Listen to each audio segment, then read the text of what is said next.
What's happening, everyone? Today, Jeff is back with us, but we are not here to talk cars. What are we here? So let's, a lot of people probably don't know this about Jeff, but, well, why don't you tell us? Do it yourselfer. I like to be able to go out and tinker in the garage and all kinds of stuff. And one of the things I like to do is make my own ammo that I shoot when I go out and I shoot target. And I shoot for accuracy. Just, I don't go out to be crazy or nothing like that. I like the consistency of when you go to make it and being able to shoot accurate shots and, things like that. But I've been doing it since I was 15 or 16. The first time I started into it was just shotgun shell. And I don't know if you remember the arm wrestler, Dave Patton, that we talked about the one time. Oh, yeah. He was the one that got me into shooting. Back in Virginia, and you go to high school, you look out in the parking lot, and there's a bunch of pickup trucks. And I think every pickup truck had a gun rack in the back with a shotgun and a rifle and whatever. Even the teachers had them. It was just not a big deal. That's just the way it was. And after school, a lot of them would go out hunting and stuff. Well, my dad, after going to the Marine Corps, wanted to have nothing to do with it. I don't know everything that he went through. I know he was in Korea during wartime. He didn't want to have a gun in the house. He didn't want to talk about it. He wouldn't talk about camping. I did enough camping in the Marine Corps for the rest of my life, other stuff. So I was not introduced to it until Dave did, and he asked me if I wanted to go shooting some skeet. And I'm like, okay, I don't know what it is. But they wouldn't let me go shoot skeet at first. I'd only get to go watch. And the first thing we did was we went over to a guy's house, and I was the guy to get to throw the cans up, and everybody else was shooting at the cans, and they wouldn't even let me shoot. I'm like, what am I doing? That's I can't imagine being downrange at all. Well, you're not really downrange. They're shooting this way, and you're throwing. You're throwing that way, and they're over there shooting that way. Okay. Right. And that was one of my first experiences with firearms, and it wasn't a good one because I was throwing the cans, and as I was throwing the cans, a police officer went by, and this is in the middle of the back of a cornfield back in Virginia, right? And he stops, pulls his gun out, and comes running at us, and I'm like, "What the heck is this?" I didn't think we were doing anything wrong. The actual owner of the house was this guy named Tracy. He takes off running into the house. You get the old Virginia house where you could go up the porch and then locks the door. And me and Dave go running behind him. We're going to go in too. He locked us out. And I'm like, what the heck? And then Dave takes running across the cornfield. And then my common sense kicked in. Thank God for old Marine dad. And I realized, hey, I don't think I'm doing anything wrong, So I wasn't shooting guns. I was just throwing cans in the air. So he had some chairs on the big, little wraparound Virginia porch. So I sat down on one of the chairs and I put my hands on top of my head like this and just sat there. And I watched him run around for a while. And he finally saw me. And when he saw me, he was like, "You get down from here." So I came down. He threw me up against the bottom level of the porch, kicked my legs apart with those hard sole black shoes right in the shins. Man, that hurt. And the whole time he had this gun barrel pushed into the back of my head. "What are you doing?" Whatever. So I was just throwing up cans to shoot. "Why did you take off running?" "Hey, you come out running with a gun." I was panicked, Panic gets people killed or whatever. And I'm thinking to myself, yeah, so the guys running around with guns pulled out, Yeah. But at the end of all of it, he let me go and just kind of was shook his head. I found out there was a backstory to this. So Dave and this guy, Tracy, Dave was the arm wrestler, and he was always bugging Washington Redskins to go arm wrestle. And he was in a bar with Tracy once. The players? The players, right? And they had just lost to the Dallas Cowboys. There's a big rivalry there. So he finally, one of the Redskins players, I don't remember his name, was kind of half drunk, and they finally got him to arm wrestle him. Well, Dave wasn't a big guy, but he was gifted when it came to arm wrestling. I don't know why. You saw some of the photos of him. Yeah. And he was beating this guy, and the guy got all ticked off and was going to get up and hit Dave, and Dave pushed off of him real quick and ran out. He was getting away. Well, he didn't know it. When he pushed off, the guy fell back, hit his head on the jukebox, and split his head open. Did he die? Had to get stitches. Oh, okay. And this was a Washington Redskin, one of their main players or whatever. So back there was kind of I don't want to say mafia, but community between the landowners, the politicians, and the Redskins. And if you were outside of that, you weren't, part of the game or whatever. And if you ever heard a Redskin, they knew your name. So they were always after this guy Tracer because they thought it was him, but it wasn't. And nobody intentionally tried to hurt the guy. And the Redskins were after scalps that day. The police were. Oh, yeah. So you hurt one of our Redskins, we're gonna teach you a thing or two. Wow, the cops were. Yeah, they were looking after him. No shit. And I got through that. Oh God, I don't know if I want to tell you this whole story. You do. I get home and they let me go and everything. And my dad says, the cop says, we're going to follow up with this and whatever. And I'm like, they took all the guns. I'm like, not my guns, what do I care? Get home and my dad, Jeff, you had some visitors while you were gone. And I was, wow, the police have been here already? He says, police? No, your girlfriend's parents. So apparently my girlfriend at the time wrote something down in a diary, and her mom got a hold of the diary and read it to the dad. And then the dad wanted to kill me but it wasn't my idea. It was her idea. She started everything, and then she wrote about it, and then parents got a hold of it. They went over to my house and told my dad they were going to, the guy said he's going to kill me and all their stuff. And, the old man, the Marine, he didn't bat an eye. Well, they're 18. If they want to fool around, they're going to fool around. Nothing we can do about it. I'll talk to my son. But you lay a finger on him, and I'll break every bone in your body. It's like the old man said to him, they'll never find a piece of you. So don't threaten my son. It's always more threatening when somebody says it really calmly to you. Yeah, and my dad had that gift too. He never would get real upset unless he was missing a bad putt at golf or something like that. But when the guy threatened him, my dad was, well, I hear you. I'll talk to him. But if you ever touch my son, and the guy, I think he got the feeling like he was never going to touch me after you walked away from there. The point got through. Yeah. But, Dave and the other guy, they ended up going to the police station. They got all the guns back. You have to see if they do that nowadays. But again, we really weren't breaking any laws or anything. It's just that this thing happened, and it was a misinterpretation that they thought somebody intentionally hurt one of the Redskins, and that's not what happened at all. But that was my introduction into the first time shooting. The second time, Dave said, hey, Jeff, you want to go jacklighting? And I'm like, the hell's jacklighting? I never heard of it. I will show you. Come on. Okay. And they had an old 30-30 lever action Marlin. And we went out in the middle of a field with the light about this big, and he was spotlighting deer. And I'm like, this legal? Oh, don't worry about it. Jacklighting was, I thought for sure that would be like rabbits. I had no idea at the time. And no, there was nothing out there. Nobody saw a thing. He said, hey, Jeff, you want to shoot the rifle? I'm like, hell yeah, I want to shoot the rifle. So see if you can shoot that telephone pole over there. Well, there was no talk about recoil or muzzle blast or anything like that. They gave me the rifle and said, just point over there and pull the trigger.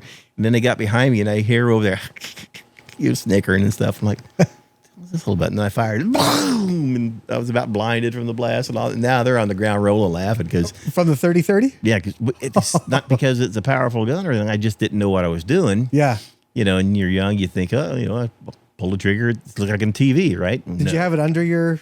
No, I had it up against my shoulder, but not tightly. It kind of hurt when it smacked me a little bit because they didn't have butt pads.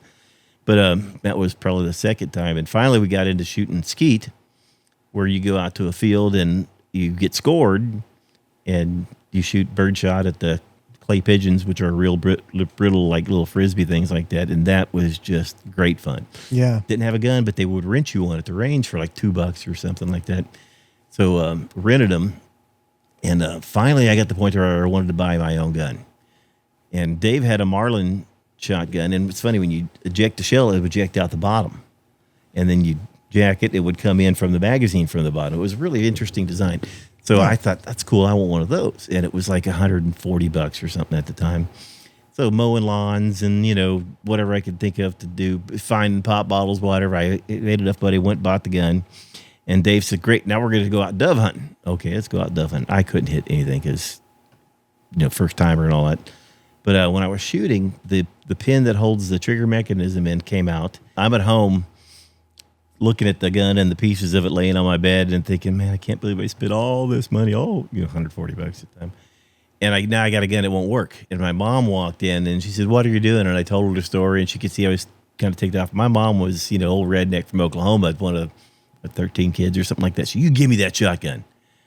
Like, what do you do? So I'm going to get this taken care of right away. Whatever. She knew that I'd been working my ass off to get it. And so she takes it down to Best Buy where I bought it. She comes back with a brand new 870. Everybody wanted 870s at the time. Oh, wow. But they were like $20 or $40 more. And now, you hear $20 or $40, you don't think that much about $20 or $40 nowadays. Back then, $20, you'd fill your tank up. You'd have enough money left over for pizza and a beer down at the Pizza Hut, and I think gas was like $250. Yeah, I think it was like 63 cents for gas at the time. That was expensive gas. And she came back. So I can never get rid of that gun now because this is the gun my mom went down and fought on. You gave him my son a piece of crap gun. And she brought back the 870. And my friends were like, you got an 870. Oh my God, we all wanted one of those. Whatever. And it took me forever, but I finally learned to shoot.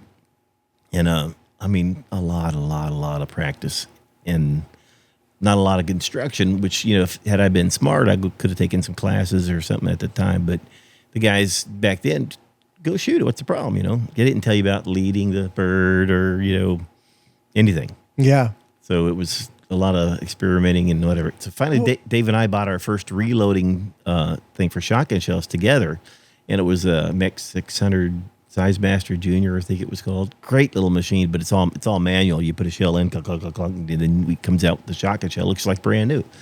And we bought a giant keg of gunpowder and shot and all that stuff because it gets expensive when you go buy your own shotgun shells. Yeah. We could load them for about half at that time. And when you shoot, we'd pick up our shells. And if anybody else was shooting and didn't pick up their shells, you mind if I pick up your shells? Mm-hmm. Well, everything has value to it, all the holes and everything. It saves you money when you're doing it. And we would go through, you know, 4 rounds, 25 shots a round, so 100 shells a weekend doing that stuff. Great fun. Yeah, I used to always do, and you know, this is before I lost mine in the lake. But I used to do 5-stand. That was my favorite because it was like you get some that, you know, they'll put it and it'll bounce on the ground. Like some of the clays will bounce on the ground. There's another word for that. I can't remember what the name is. A rabbit. They call it a rabbit. They didn't have that when I first started. You're talking, you know, 1976, and it was just skeet and trap. And skeet was harder, but I didn't know it. And when I came to California and I started shooting in Concord it's over by the Naval Weapons Station. Yeah, that's right. Yeah. Yeah, most people there like to trap, and I'm like, okay. So the first time I went out, and Is that USI, right? United Sportsmen's Incorporated. The first time I shot there, I was in the high 20s shooting trap because I'm used to birds going this way and bouncing and everything, and these are just going away from you, you know. So they thought I was a great shot, but I wouldn't. It was just, you know, I'd been doing something harder and went back to something that to me seems a little bit easier. Yeah, it's almost like mini golf. Yeah, it's like mini golf with a shotgun, but no clown's mouth to get it at the end. You know. A long time ago. I remember going to USI and there was always an odor out there. Did you ever notice that? Yeah. And that's because right across from it is that landfill. Mm-hmm. And I was out there one day and all of a sudden we had to stop. All these guys come out in bunny suits and respirators and all that. And they're going, oh, what the heck are they doing? And they're all looking at the off-gassing and whatever's over there. And I remember at USI when you go to use the bathroom, you could wash your hands, but it said don't drink the water because it was coming from the landfill. I wonder what that is all about, you know. I don't know if they ever cleaned up out there or not, but. Oh, well, I mean, I never went out there when it was super hot. Oh. So, you know, when the sun hits Diaper Hill, I wasn't out there then, but there was the odor. There's also isn't there like a police range right by there too?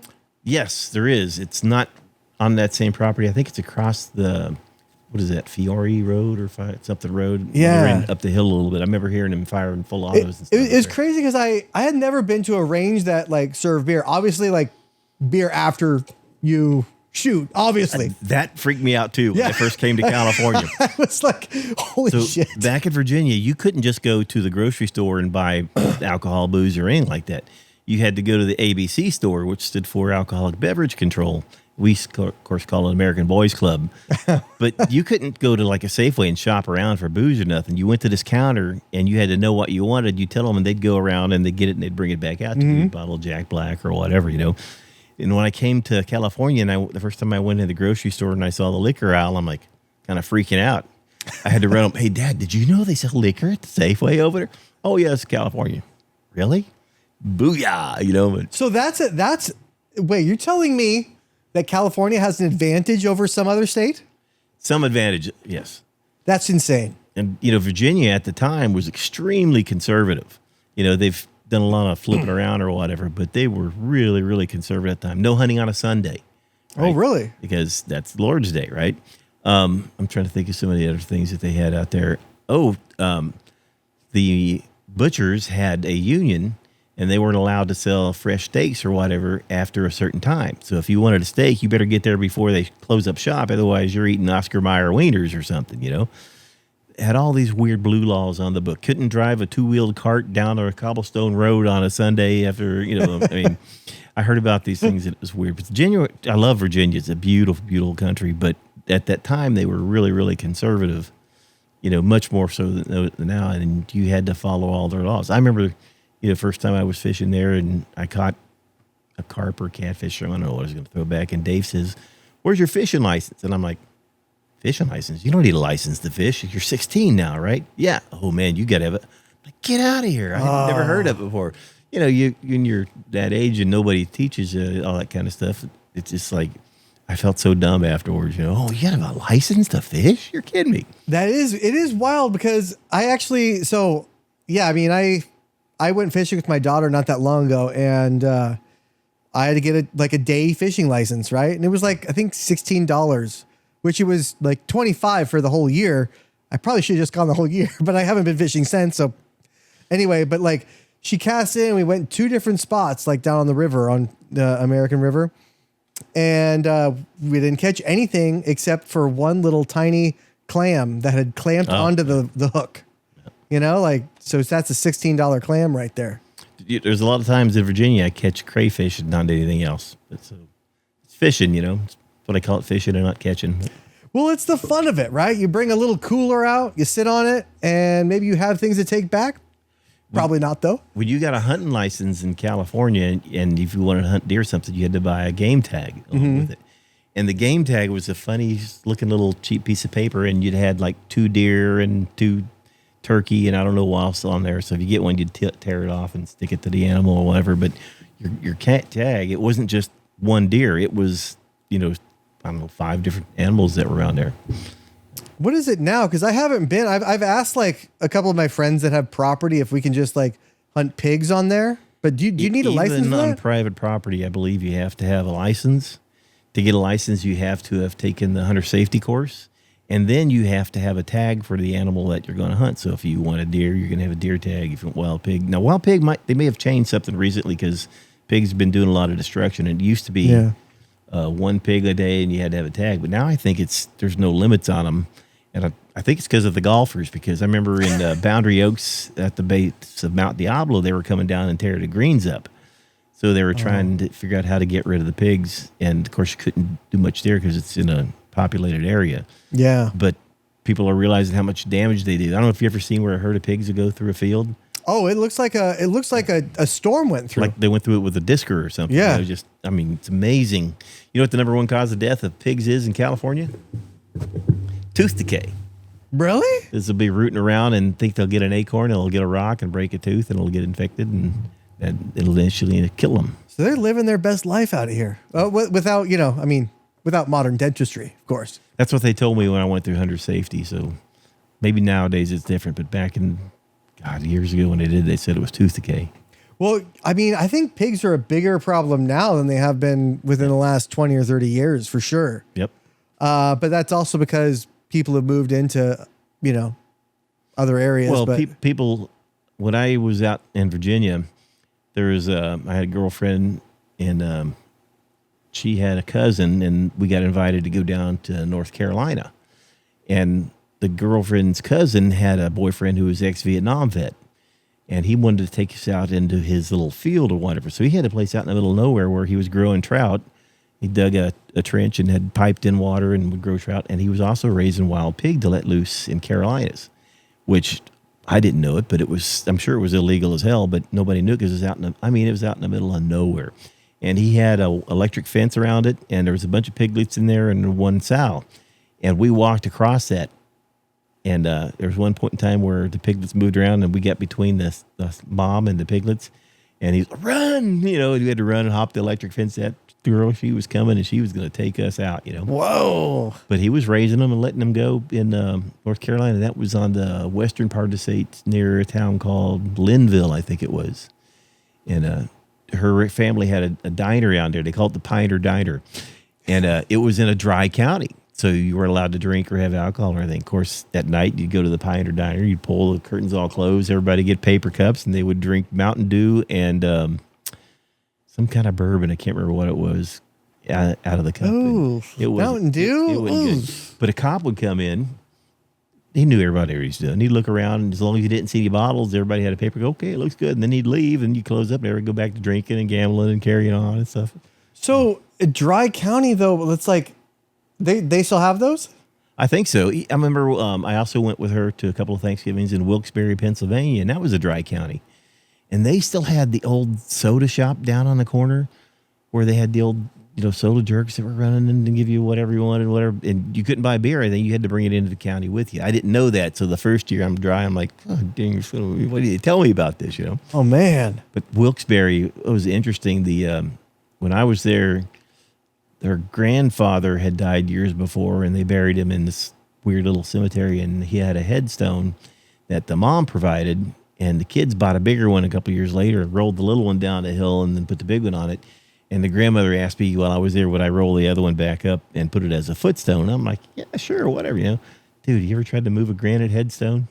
No, I tried to move our granite countertop piece, and that was heavy as hell. It was like 300 pounds. I'm rolling it end over end, getting and on my hands and knees, getting dirty and everything. But I finally got it up onto the grave and put it on there as at the foot of the grave, and he had the other one at the head of the grave. And I've never heard of a footstone for graves. that's what I called it. I don't know if they have them or not, but you had one at each end of the grave because the grandma or the man's wife, she was the one that paid for it and had the inscription there on it. She wanted it there, and she didn't want the kids to roll it down the hill. Oh, is that like the plaque piece that has like all the information on it? Yeah, when they were born, when they were died, a little bit something about. And the headstone's the one name, that stands up. Okay, I got it. So it was a headstone originally, but the kids wanted a bigger one, so they bought a bigger one, and they just rolled the other one down the hill, not knowing Grandma really wanted it to stay there. So I ended up putting it back up there. You see, I'm unfamiliar with a lot of cemetery practices because all my family, we just burn each other and just, scatter it somewhere because we're worried about zombies. We don't want to become zombies after this, I told the wife just, do it and she didn't like it when I say that. That was Carolinas. That was, beautiful place except big giant snakes. Ugh. That, poisonous ones? Oh yeah. Well, I mean, you can always kind of like, I've always liked snakes, I mean, I've only had one poisonous snake, and even then it was not poisonous to people. It was poisonous to animals. But one day it got out and it bit my cat. Uh-oh. And the cat was like, it looked like Sylvester Stallone for like a week because it was all like drooling on one side. It was fine after that, but I've always we actually have a snake inside. I've had snakes as pets because I had a son who liked them. I don't mind them. And when I worked over at a building behind Arco Arena, but when Arco Arena was there was a big field there. Mm-hmm. We'd get 6-foot snakes that would come in, and they were gopher snakes. Oh, that's a big gopher snake. They're harmless and everything, but they'd get in the building. And I get the call, can you get rid of a snake over there? I remember I picked up one once. The person didn't want to go to their car, and they had a full-size van, and you went out there, I could see the head sticking out one side, the tail sticking out the other side. That was a big one, too. But I'd take them and let them go by a river, because they got rats running around the river, and I'm sure the snakes loved it. Yeah. You brought some goodies today. Yep. I've been doing this for a long time. I had a friend of mine who introduced me into long-range shooting and F-class shooting, which I didn't know anything about. He's a gunsmith, and he took me out to do that. And I've always been into accuracy when it comes to shooting more than anything else. And I was never really into, ARs or anything like that until I, went out and played with one, and it was darn accurate. I was really surprised. I've also played, when I had my FFL license with a Chinese version of their AK-47. I can't remember what they called it. They had a thumb hole stock and all that. Oh, yeah, those thumb stocks. Every time I see those, I think China. And I just can't. I just can't with those thumb stocks. They weren't accurate at all. Now, they'll go off every time. You could lay a pattern down with them, but they were nowhere near the accuracy of the ARs. Remember the Chinese stuff? I understand the Russian stuff. They had some that were sniper-type quality that were super accurate, but not any of the stuff I ever got a hold of. And I remember I made an order of those once because, again, I was a federal firearms holder, and I had friends that would buy from me. And I was learning how to run a business, what do they call it? Sole proprietorship versus incorporated versus limited liability and all that other stuff. And I was sole proprietor, but, I did it because I wanted to learn how to start and operate a business. And I was always had been into shooting for quite a bit of time. So I made an order once, and I ordered 10,000 rounds of AK ammo and 10 AKs. And back then you could buy them for $140 each. And I wouldn't sell them for much more than that because I'm selling to friends, and I wanted to. A full AK for 140? It wasn't an AK. It was the Norinco MAK 90 is what they called it. And it was pretty much the same as an AK, but they even had different versions of those where you could buy stamped ones and you could buy milled receivers and everything. $140. Now, if you wanted to buy what they call a Polytech Legend, a pre-band at the time, you could still get with the bayonet on it and the cleaning kit and the stock and all that stuff. Those were like $900. I don't even know what I think they're in the thousands nowadays. Yeah. But the MAK 90s, great for laying down a pattern, not great for long range accuracy or anything like that. And they're $140 a pop. But I remember the UPS guy come up my door all ticked off. You need to come get your stuff out of my truck. I'm like, dude, you usually bring it to the door. I hurt my back putting it in. And, because a case of ammo, 1,000 round ammo, it's got a little weight to it. But they all had these big red stickers or stripe taped on there. Heavy, be careful lifting, all that stuff. I'm like, this is your job, dude. You didn't read the sticker right there or whatever. And so I helped them carry it all in. But I bet there's a file on me somewhere because you probably can't order, 10 AKs and 10,000 rounds of ammo without someone knowing about you. 10 AKs at once. It's like ordering in bulk. That's wild. I've never known anybody that's ordered guns in bulk. If you order in bulk, you get better prices. Oh, goes without saying. If Costco sold them, I'm sure we'd all be buying in bulk, I ended up getting rid of mine. When you buy firearms in an FFL license, you go through this process where they vet you, and the ATF actually comes to your house and interviews you, and you have to show them how you're going to run your business. And I've done a lot of research. I created what they call an acquisition disposition log, and when you take in a firearm from somewhere, you have to show where you take it in from, that person's ATF or federal firearms license, and caliber and brand and all our stuff. And then when it goes out to someone, you dispose of it, acquisition, disposition, and you have to show who bought it. And back then there wasn't a background check. There was just signing the... we got some jams going. Yeah. The 4410, I think, was the name of the form that you had to file. It was a yellow form, and you look at it, it was a long piece of paper, and it'd have, are you a felon, or you a drug user, and stuff like that. And if you answer yes to any of them, you're disqualified. But there was no background checks and everything. And when ATF came out and they sent the agent, he was explained to me why these forms are laid out the way that they're laid out. He said, this is actually an actual court document. That's why it's long and looks like this. So if you lie on it, you go to court, they submit this to the record, and it's actual court document form or something like that. And you don't want to do anything like that because, that's a felony right off the bat. You lose your rights and all kinds of stuff. Yeah, that's a massive can of worms. I always tried to do everything as best as I could. So they actually came out and did an inspection at one time, and I showed them, even when he came out the first time and I showed him my acquisition disposition log, he's like, wow, this is pretty darn good. A lot of people only do this, whatever. But you have to fill out another form that shows your hours of operation and, and this is to sell guns, sell weapons. To get a federal firearms license to buy and sell guns. So I could buy guns at wholesale and sell them at retail.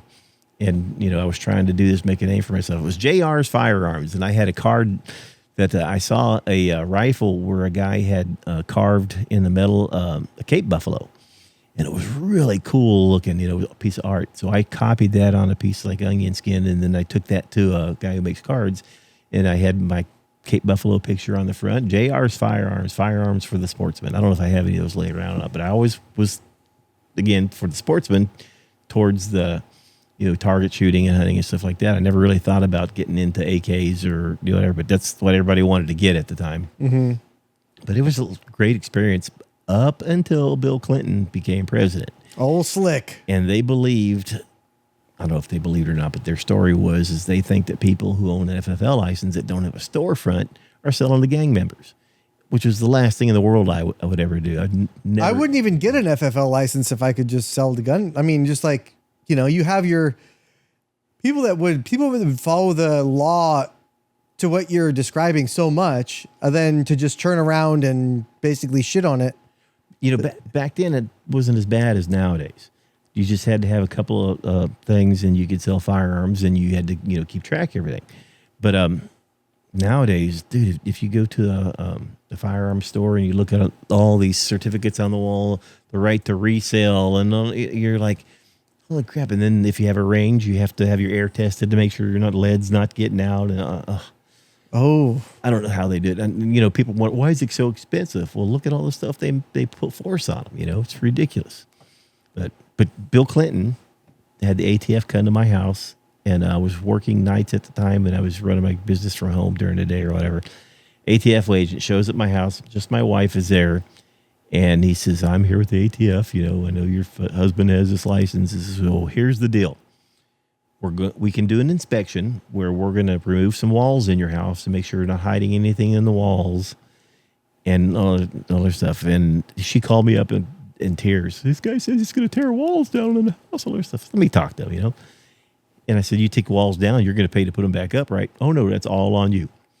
So people don't realize it, but when you get an FFL license and you work out of your house, you surrender your rights to privacy. oh, They can come in, do these inspections if they want to tear walls down, whatever. He said, or you give us your license and we're gone and that's it. So that was the end of my license. so it was just basically a government shakedown to Yeah. take your license away. Right. Otherwise, you would have some kind of massive construction that you'd have to do on your house. They Democrat, the way they operate, they want to make you fearful of something so they can control you. And, you know, my wife was literally in tears. We're not going to tear my walls down in my house. Whatever. I'm like, just give them the license. Screw it. You know, I had done it. I had learned a bunch about it. And I was hoping one day I could have a storefront and everything like that. But God, to rent a storefront, and, you know, it was way out of my reach. So that was the end of my FFL career. Oh my God, they're just gonna rip down the walls in your house? Well, that's what he said. I don't know if they were really going to do it or not, but They have sledgehammers with them? I wasn't there at the time. I was remote, and I don't know what vehicle they showed up in or anything, but it was enough to turn my wife into tears. So Wow. she was bawling, dude. Oh my God.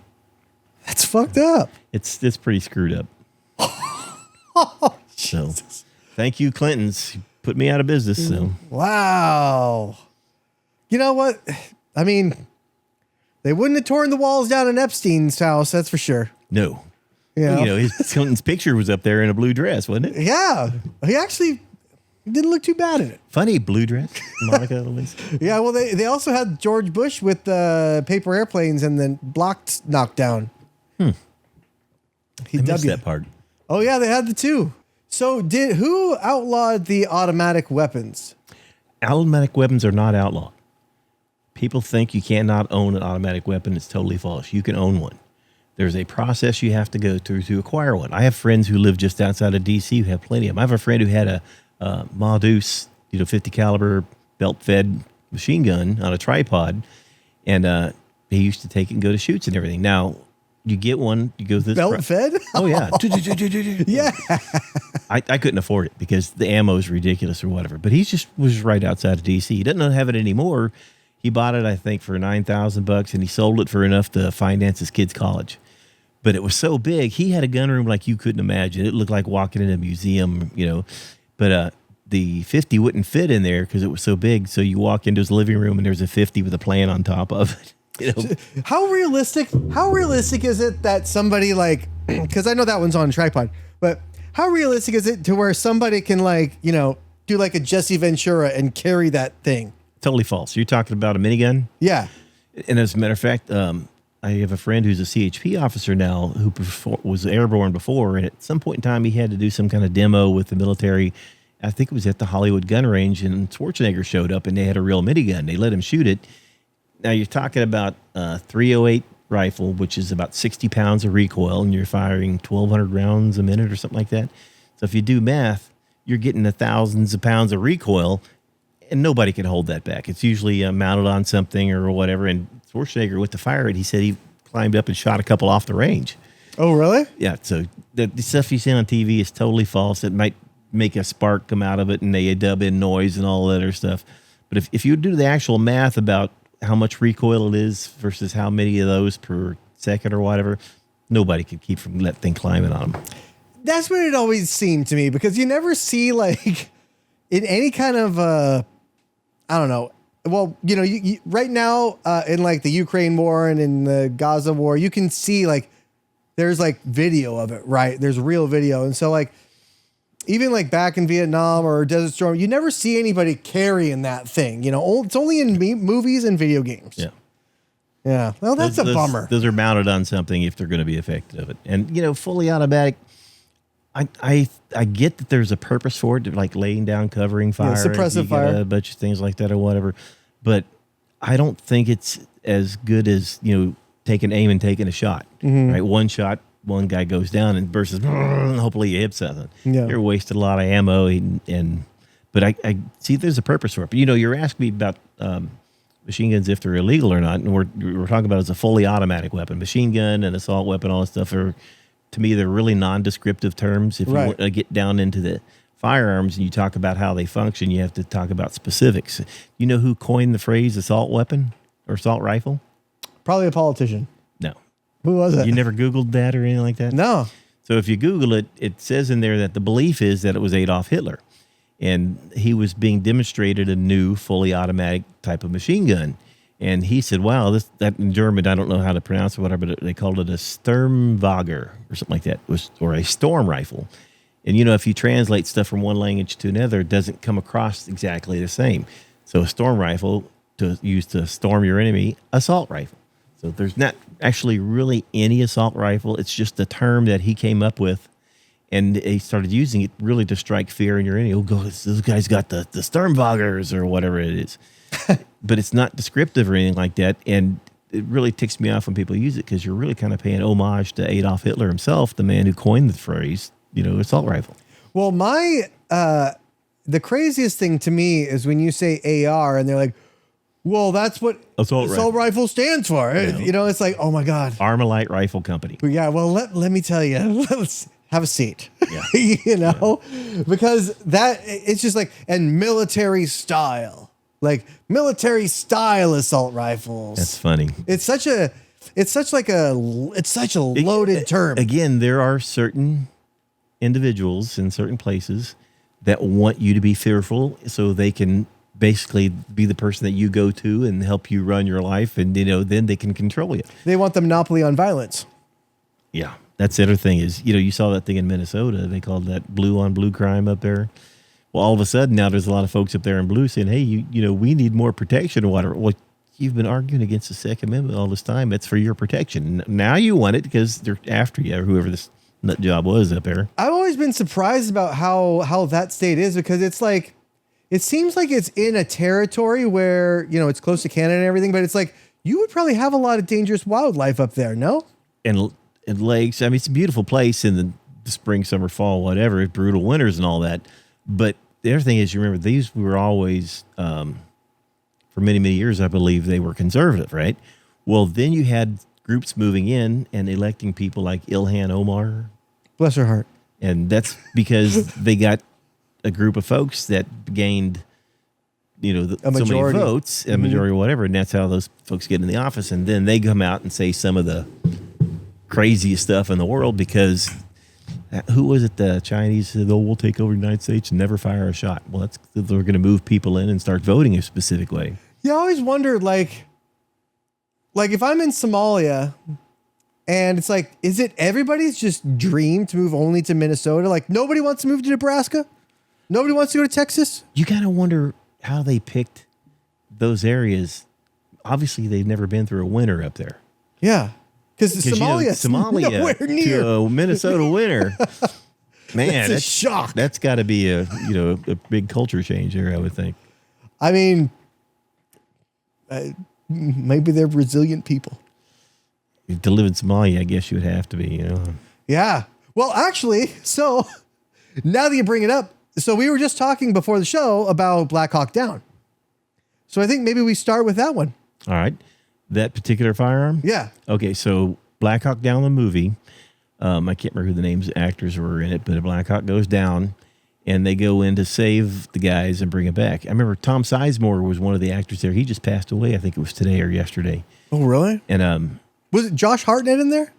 Oh, I don't remember all the names, but the locals there eat a plant called khat, and the khat counter affects the feeling of starvation. You know, starvation initially you're hungry or whatever, but eventually I guess it becomes painful. and the cot counter affects the feeling of the starvation because they're all starving over there. You see how thin they were in the movie and everything.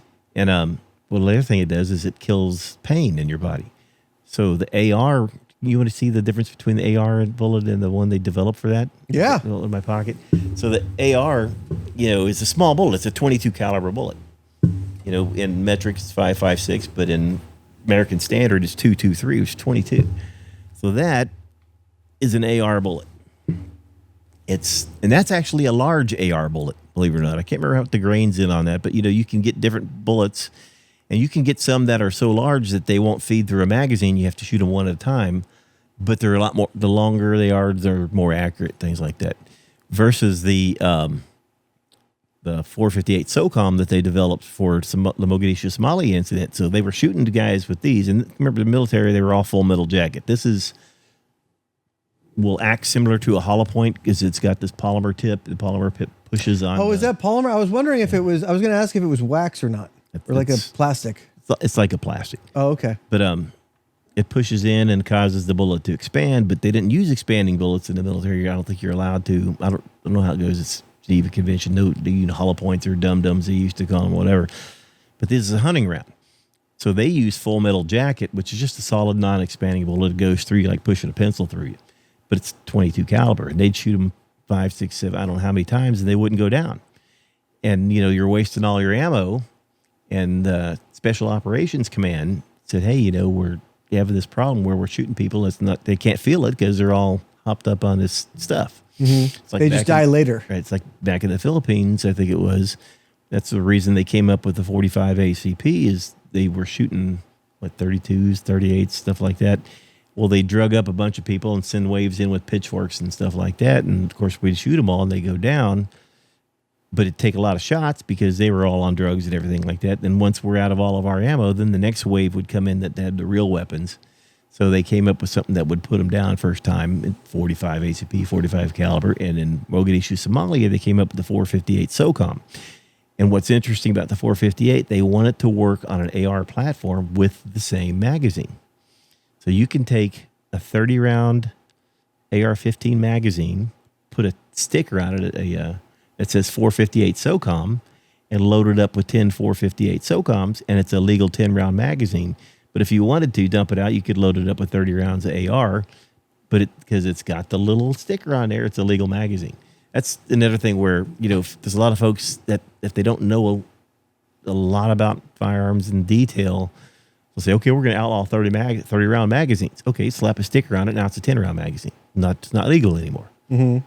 And they don't know that. I don't even know if they know about it. But that's the bullet right there with the 458 shoots. And that's This is just the bullet. It's just the bullet. None of the propulsion It's just ingredients. just the projectile. And I made that myself. I found a place that deals in what they call exotic metals in San Leandro. And they sell hard cast ingots, lead bars. You melt them down. You probably saw the picture. I had one in a melting pot. And then, I can't remember. I thought I may have brought one of my little things for making bullets too, where you pull the molten lead in there and it like dries. a crucible? Oh, God. I can't remember. Bullet mold. Oh. And they've got a little door thing on the top. So when you pull it in, you pour in too much. If you look on the bottom of that bullet, you probably see a little circle. Oh, yeah. That's where the extra lead goes in, and they call it the sprue. And molds have a sprue plate. You take a little piece of wood, you whack it, and it knocks off all those pieces and cuts it flat like that. And then what I would do is I would quench the bullets after they'd come out of the hole because they're hot, and when you quench them, it causes them to be harder. Like in metal, if you hit it with like a sword. flame, you're annealing it, and then when you quench it, you're hardening it. So they've got a lot of antimony in them that makes them hard, and then I quench them, it makes them hard. So when you shoot it and it hits something, it doesn't expand or deform anywhere near like one of these other rounds will do. It just goes straight on through you. So again, that was what they developed to put people down because of the Mogadishu incident in Somalia. Jeez. It's almost like what you described is like, you've seen The Patriot, right? Yeah. When he's at the campfire and he's like melting down those little like pewter tin soldiers or whatever. Making arrowheads and stuff out. Well, he was making like he had the little bullet thing. And, Oh, yeah. Yeah, he's making the I guess it's a BB or bullet or what, it was a metal circle. Ball. Yeah, metal ball that they used to fire back then. And he would make him out of like his dead kids' toy soldiers, Right. Anything they could Very get their dark. hands on, they could melt. Yeah. But they did that. They made the ball ammo, and later, of course, they came up with a mini ball and things like that. It's the same thing. It's just now that they have a lot more modern stuff, you can get a hold of to make them better. So the molds are CNC aluminum, and when they go together, they have a male and female that lines everything up, so you don't have a seam. You probably see a little seam on that, but not much of a seam, and it comes out a pretty good bullet. Now, those aren't long distance bullets. For a couple of reasons. One, it's like throwing a basketball through the air. That thing's going to arc like that. And but they're made for close up, and they're made for putting people down. And I really wanted to do a video of those shooting a pork shoulder. It's kind of a funny story. So I bought a pork shoulder, and I put it in the fridge in the garage, trying not tell anybody about it. And there's a gun range called, I think it's Quail Lodge up north, where they have 1,000-yard range. But I was talking to the guys there and telling them what I want to do. Oh yeah, we'll let you do it, whatever. So I wanted to shoot it and see meat raining down and all that stuff. So the day I go to do it, I go out to get my pork shoulder, and it's missing. I'm like, and my wife's cooking it in the kitchen. Oh, no. Making fajitas or something or whatever. We were going to have Swiss pork shoulder. Yeah. Like, dang it. So now it's gone way up in price now. I think I got that whole pork shoulder bone in for like $15. And I really wanted to take them and line up 10 in a row, then put some 1-gallon water buckets behind it and shoot them, because these are supposed to have extreme amount of penetration. This is why I got these, was when I started hunting pigs, I wanted to be able to put a pig down and not have it come and tear up my truck. I don't know did I tell you that story? Yeah. They're pretty strong, and they're very aggressive. So if you believe, putting math to it or whatever, supposedly these have 10 foot of penetration through meat. Oh, really? Because I load them at 1,450 foot per second at the muzzle. I got a chronograph that I shoot through, and I try it, and I have an electronic digital scale. And when I load them, I tried to load the powder from one cartridge to the next within, I think it's 1,000th of a grain or something like that. So the first time I shot them, and when I put them through the chrono, from the slowest to the fastest, I think was 50 foot per second different. Which, for a guy like me with, not the really, really expensive stuff, is pretty darn good. So then once you know your bullet, the ballistic coefficient of the bullet and the weight and all that stuff and the speed of the bullet, you can run it through a calculator, and you can get, okay, at 100 yards, it's going to be 6 inches low. At 200 yards, it'll be, 20 inches low or whatever. And you could build a thing you could put on your sleeve that shows you when I go to shoot it, I know what distance I'm shooting at, then I know, how to dial in the dope on the scope or whatever. Wow. Of course, I don't have that, because this is, again, short range, so I've got an EOTech on top of my 458 for that one. I got the wrong EOTech. I don't know why. It's like $800 I paid for it, but it's got night vision on it. And the EOTech. A lot of people that are watching may not know all the terminology. So the EOTech is the scope, but like, it's a brand name for a red dot optic, and it's different from other red dot optics because it's a holographic optic. Oh, so you can kind of look off to the side and look at it, and it's still going to hit true to where that dot is. Look off the side, put the dot on something. Where other type of optics, I should have brought a couple that you have to be dead on looking at them when you go to shoot it. So do you want to see the 458? Absolutely. You grab that real quick. So California, they have certain regulations about they want it to be featureless, right? So when you talk about featureless, if you look at this, you'll notice it's got this big fin on the back. That's one of the things you have to have. The other one is normally this buttstock right here would be collapsible, expandable, but you see this thing right here? Mm-hmm. You put that in there, and that keeps this from moving. So this is a featureless semi-automatic rifle. It's 45 caliber, 458 SOCOM. I'll show you around.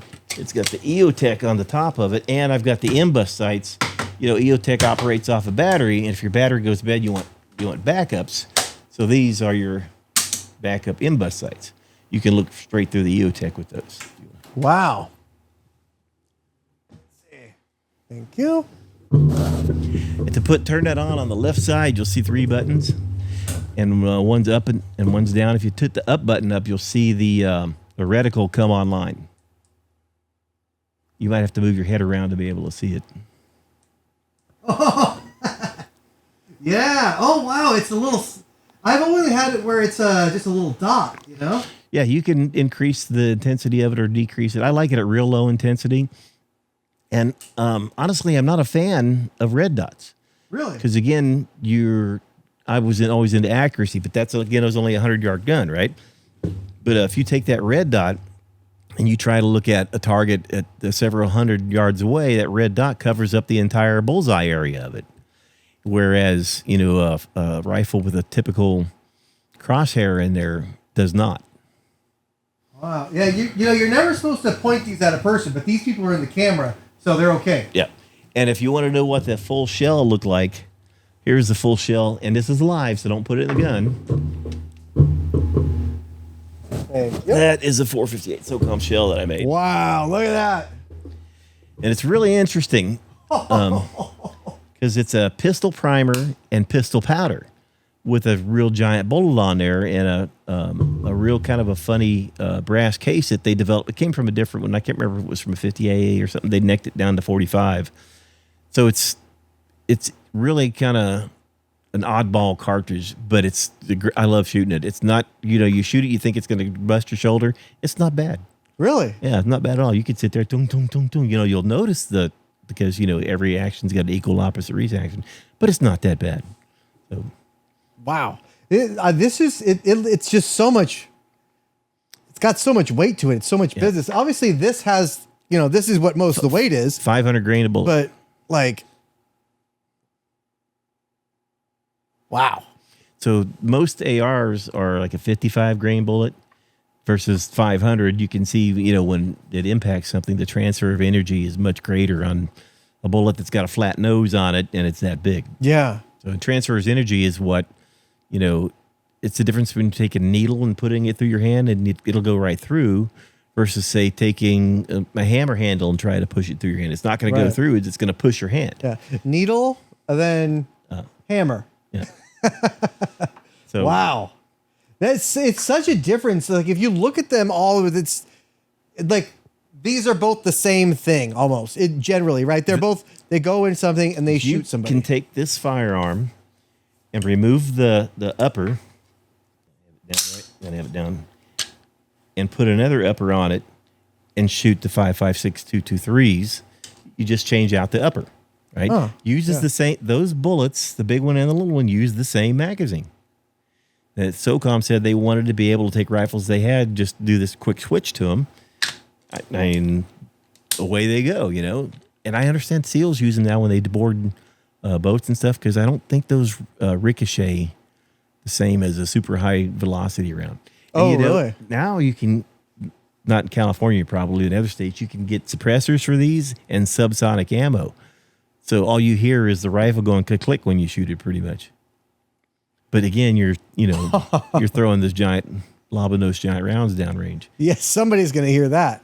And it's a lot of fun. I mean, I bought it, like I said, because I wanted to hunt pig with it.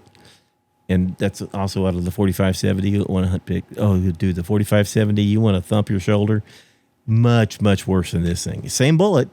And I think I got it loaded a little bit faster in this because it's, I called up Marlin and I was asking about that because I told him what to do. I said, will this action handle this? And he said, that particular firearm will handle anything I throw at it. And he was all proud about it and all that stuff. I love my 4570, but the first time I shot it, I hurt my back. So, well, let's check that one out. All right, hang on one sec.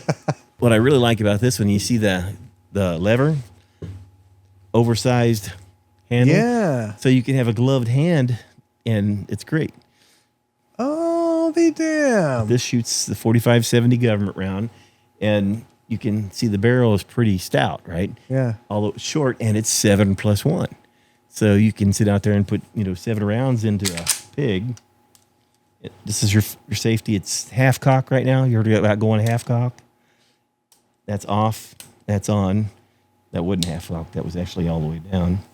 It won't go all the way down because the safety's on. And this one is Marlin. Yep. And I really like that one.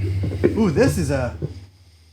I hate the optic on it, but it was on sale, so I bought it. I got to change that and get rid of it. I hate that red dot that's on it. Is it a red dot? Yeah, I'd rather shoot open sights than that particular red dot, but it might actually have green too. I think if you turn the thing up there, it's got different colors. Oh, look at that. That's cool. So I got that for $40. There was a gun store that was closing down, and they were selling everything wholesale. I can't remember what the name of it was, but that was the only one they had. And I thought, well, I need something $45.70, and that looks kind of cool. But I hate the way it looks on the gun, so I'm going to change that out one of these days.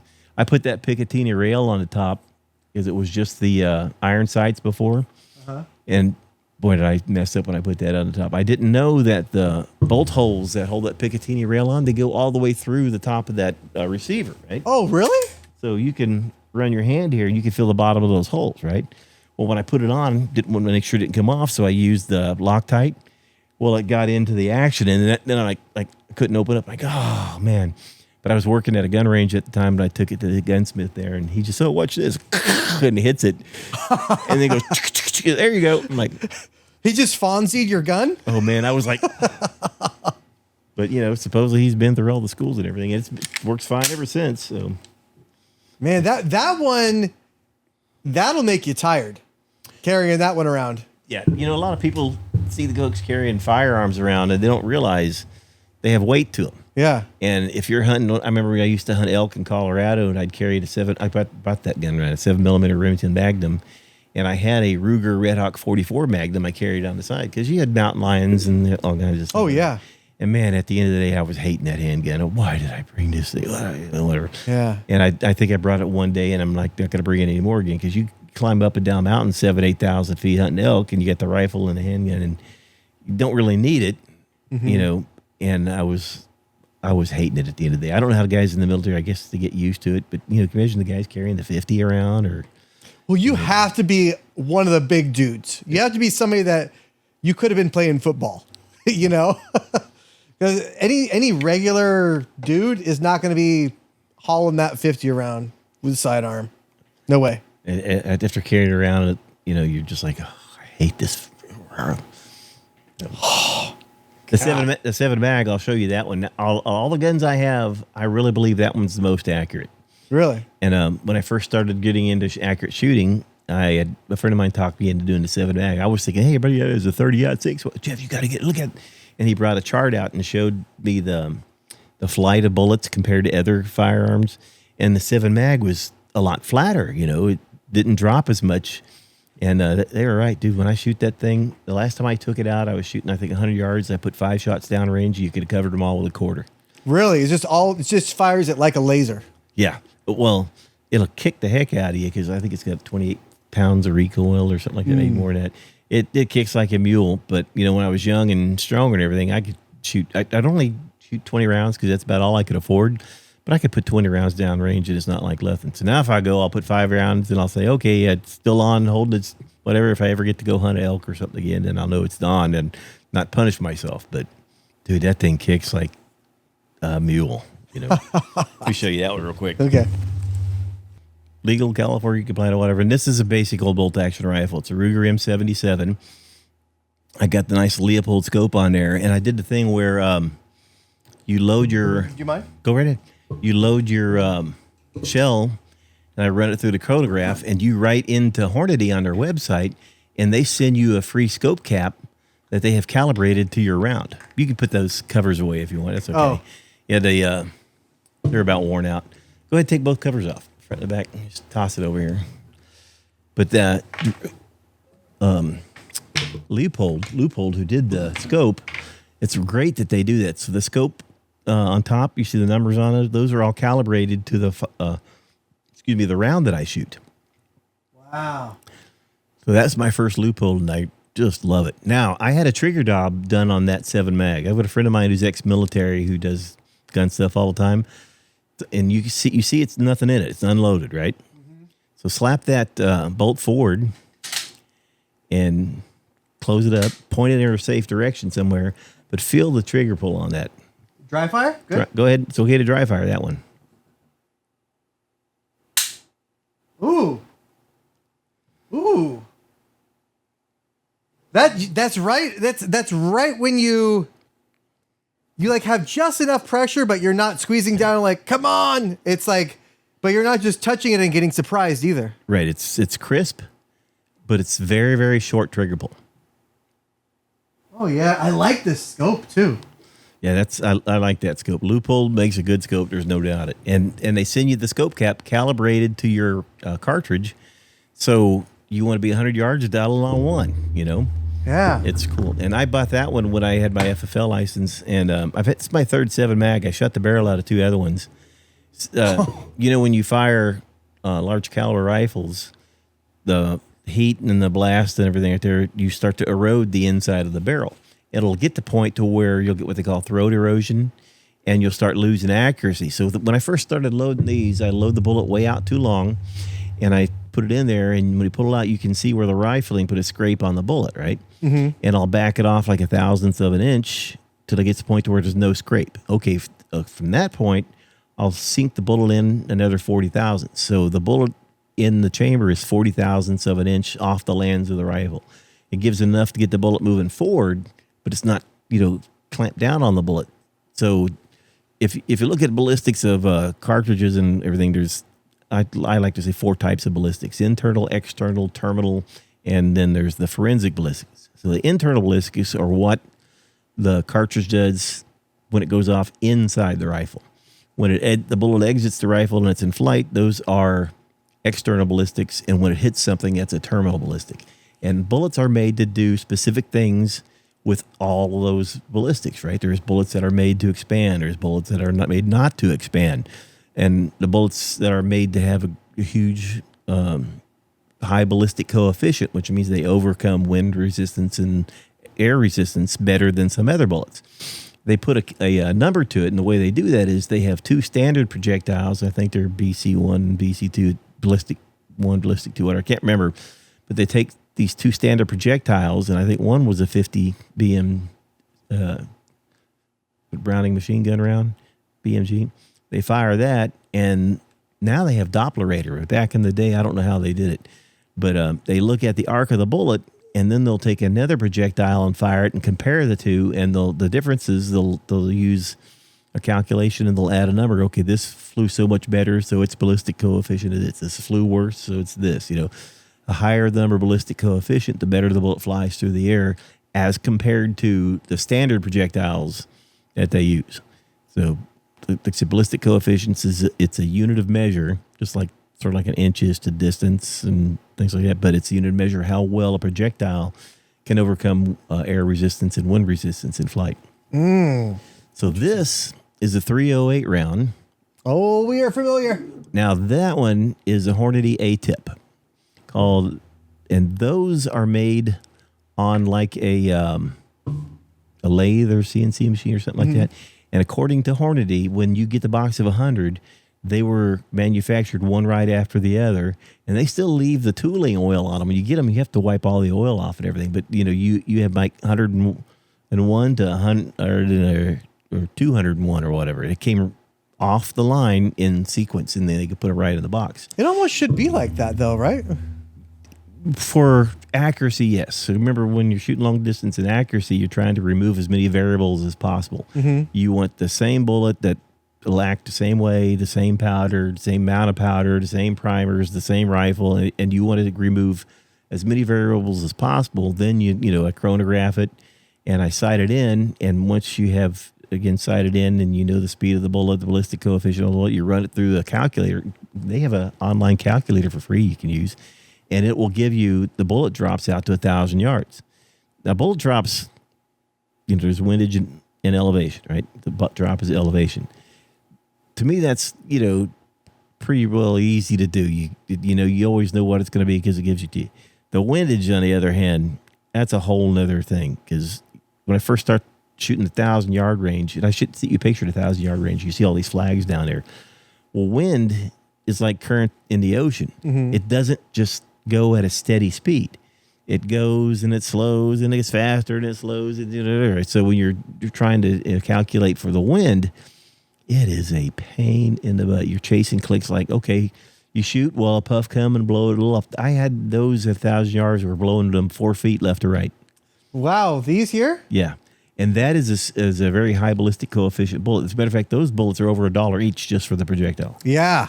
Right. Yeah, I think for my 270 when I had it, it was $. Yeah. Jeez. So the 458, you're talking $3, maybe more than that nowadays. But I believe it. With looking at it, I believe it for sure. this is a 7mm Remington Magnum. If you put that next to the 308, you can kind of see the difference. Wow. Yeah, it's a noticeable difference. Yep. And it's Magnum cartridge. You notice it's got what they call a belt around the bottom of it. And those headspace on the belt. And what that means is when you put it in, what contacts the rifle is that belt, and that keeps it from going forward, right? 45 ACP, it's the mouth of the brass.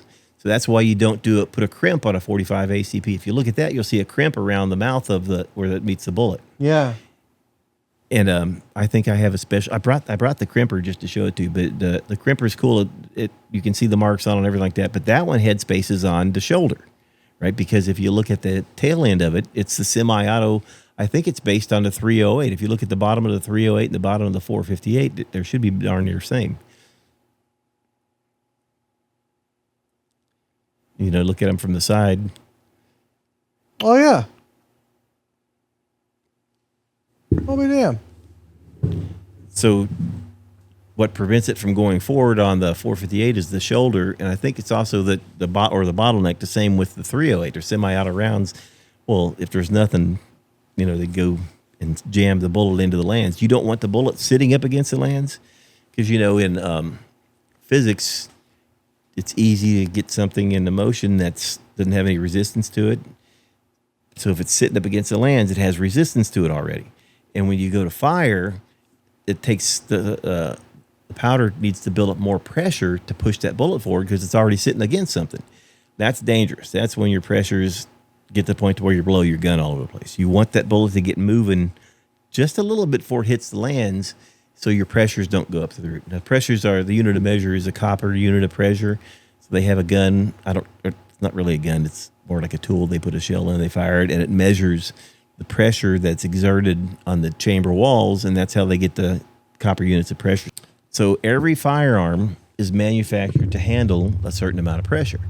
You exceed that pressure, and that's when you risk that thing blowing up in your face. Or you do other funny things, like remember the Glock handgun comes with a polyagonal barrel, and you're not supposed to shoot lead through it because it can blow up. So you change the barrel out. So like I said, I have a lone wolf barrel in there that's fluted. I can shoot lead through it without having to worry about it scattering in my face. But you have to know all this stuff when you're reloading, or especially if you buy a Glock or something like that. I remember when I was working at the range, I don't know what the guy did, but he had a 45 ACP, but it was from like the Philippines or somewhere. And he just started getting into reloading, and he blew the gun up and shredded his face on the firing line. Whoa! And, I think he was a police officer too. You never want to see blood at the gun range. So we had to get the guy. We had always had a trauma bag there and pull him off and do ceasefire and whatever. And they patched him up and all that. And the gun was just, I mean, it was in pieces. It looked like a nitro card that had let go. Really? Like does it look like in the cartoons where it like split? No, not like that. I've seen that happen on shotguns and rifles, but his gun, it'll explode at the chamber down here, not down there. Oh. And that's where your head is. Yeah. And all that stuff, just, you know, there was a metal shower that went everywhere, and it shredded his face a little bit. And I tell you what, I was pretty much a believer in eye protection. I was sure as hell a believer after that because, you know, I mean, literally shredded this dude's face. And just because someone's a police officer, God, I love them. To me, the police officers, nurses, all these guys are angels on earth. Anybody can make a mistake, but that doesn't mean they know everything. They don't teach you everything about firearms. They teach you, you know, when it's appropriate to shoot and all that other stuff. But there's so many things to know. You know, I see people on podcasts and stuff like that call them, I'm an expert and this is the way you do it, whatever. I'll never say I'm an expert. I'll say I have some training, some classes I've been to, and I have some knowledge that I've gained by doing things out in the world. And I'd say I probably have more than the average guy because I spend a lot of time doing it. But I'll never say I'm an expert because there's always one more thing to learn. I'll give you a perfect example of that. When I started getting into long range shooting, I started having problems with my rounds chambering. And I'm like, I'm full length resizing. What's going on here? Well, on semi-auto firearms, they have a special die called a small base die that you have to reload for semi-auto fires. You have to use that particular die. I can do a bolt action 223 all day long on the full base die, but you go to a semi-auto, they wouldn't chamber. Let me show you those dies real quick. I brought those with me. If you look, this is 458 SOCOM die, and you'll see it says full length, right? Mm-hmm. So most of my dies will say full length dies. And 458 SOCOM is a little different than all the other stuff. I've never had a problem with them not chambering like that. It's a full 58 full length die. Now, the reason they say full length is when I started getting into accuracy, there used to be the thought that you do not full length resize your brass. And I did this for a while with the 7 mag where you only resize about half of it. And then when you put the round in the chamber, well, it had fired in that rifle before, and now you can feel how snug it's snug when you put it in. So the theory is that snugness holds that bullet, the center of that bullet, in the center line with the barrel, right? Whereas you do a full length resize, now that cartridge, the diameter of it is smaller than the inside of the chamber, so it's down a little bit. So the bullet kind of has to climb a little bit to get to the center line of the thing. But so the primer won't be completely aligned then, right? the primer is, yeah, it might not be completely aligned. Well, no, because it grabs the thing and pushes it. But and this theory turned out to be BS. Okay, this is what I was taught a long time ago, and what I believed in until I started meeting some of the long range shooters, and they said, "No, you're full of it. It's not going to affect the shot or anything like that." And in fact, you're going to end up having some rounds that won't go in because everybody doesn't know it. But the brass, the reason that it's brass is it expands when you shoot and it seals the chamber. So the expanding gases from the burn are all forced down the barrel, and most of them don't come back at you, although you do get some, believe it or not, especially on revolvers and things like that. But that full length resizing is all I ever did after learning from some of the long range guys. I never do half resize again, because you will get some that won't go in and you have to go back and resize them a little more. It's a pain in the butt. So that's what I was doing with full length resizing. And I'd always had bolt action rifles, and I'd never done semi-auto rifles. And I started doing it for semi-auto rifle, and they weren't going in. I'm like, what am I doing? Or they would stick, and you'd have to hammer the thing open, Oh, now I've got some special tools to do that with. You crack open the top. You have they call it a squibby rod. It's brass. It's softer metal. You just tap the bolt carry group back, and it pulls us out. Not a big deal, but why am I not doing this? And I talked to my long range. So, are you using small base dies? I'm like, what the hell's a small base die? So let's can we open it up? Take a look. Absolutely. These are just tools. There's nothing that'll hurt you in there. It shouldn't be anyway.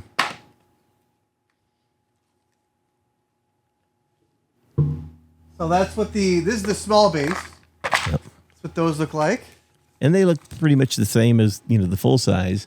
These are, if you notice, they'll talk about the shell holder, and this is the shell holder. So, these fit the bottom of the brass. It holds it in there to where you can, work on it, and they won't slip out or whatever. It's made to hold that particular shell. If the shell holder's too big, it's not going to hold it, straight and everything in there. But small base dies, like this, it says 223, but 223, you can also use them for 5.56. Mm-hmm. Military uses 5.56. The difference between the two are the pressures, and sometimes even the brass, I think, is thicker.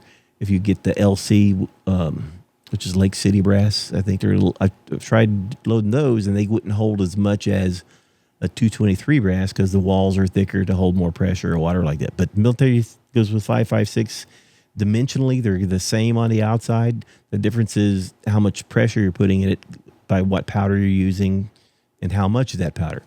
The 458 SOCOM, kind of interesting. It has an extra die, and that's, or not an extra piece to a die, and that's this one. This one has this little collar that comes out. Oh, look at that. And that guides the bullet in. Out of all the stuff that I have loaded, and It almost looks like an O2 sensor, Of all the stuff that I've loaded, the most difficult time I've had with anything is the 458. And I sent you a picture of the one I crushed. Mm-hmm. And I'm not sure why. Maybe it's because I didn't know what I'm doing or whatever. I got it down to where I do it now. But they have this funny thing where it guides the bullet in, and so the bullet can't do this as you're loading into the brass. But I champ for my brass anyway. I've got a bunch of different reloading tools, and it takes the mouth and it kind of puts an angle on the inside of it like that, so it drops down there anyway. But they guide it there, and then the crimping tool, that's this one, If you look at the top, you'll see 4 little slots. Oh yeah. And that goes down on the brass, and it squeezes the brass onto the bullet. Because, you know, if you're firing, if you got a lot of recoil, you can walk that bullet out of that brass, and you'll come up with a piece of brass with no bullet in it, trying to load that in there. But that the 458, if you look on the mouth of it, you'll see the brass is kind of curled in a little bit, and you might be able to see where those 4 little openings were on that crimper. It's real tiny. And my eyes aren't getting any better. But Yeah, I don't know. I can't see any, but I believe that they're there. I'll believe you saw it on the die. Yeah. So, and these, I love them. These are carbide dies.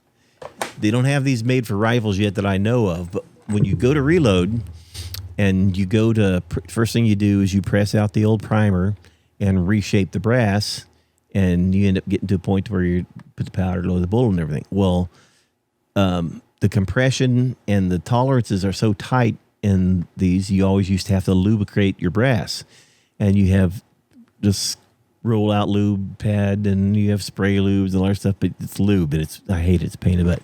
Somebody came up with carbide dies, and you don't have to use lube anymore when you load them. You can just use the bare brass. And these things are awesome.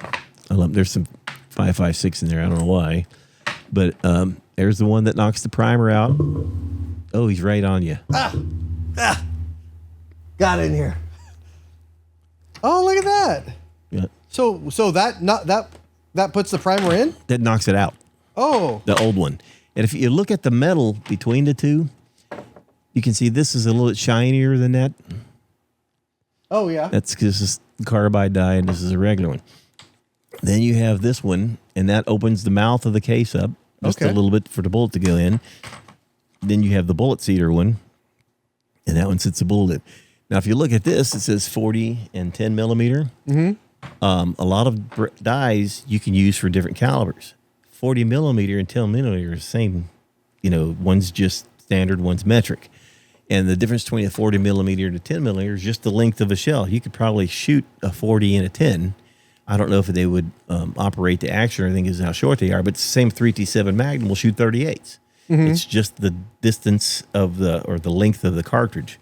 And so they have a lot of things that'll shoot 10 millimeter, 40, 38, 357, 9 millimeter, and something else. I can't remember what it was.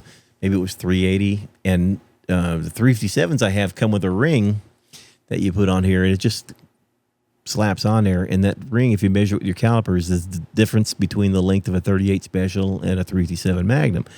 So you're loading 38 Special, then you pop it off with that ring on. Now you're loading 357 Magnum. Yeah, you know, I tried that with my 357 when I had it.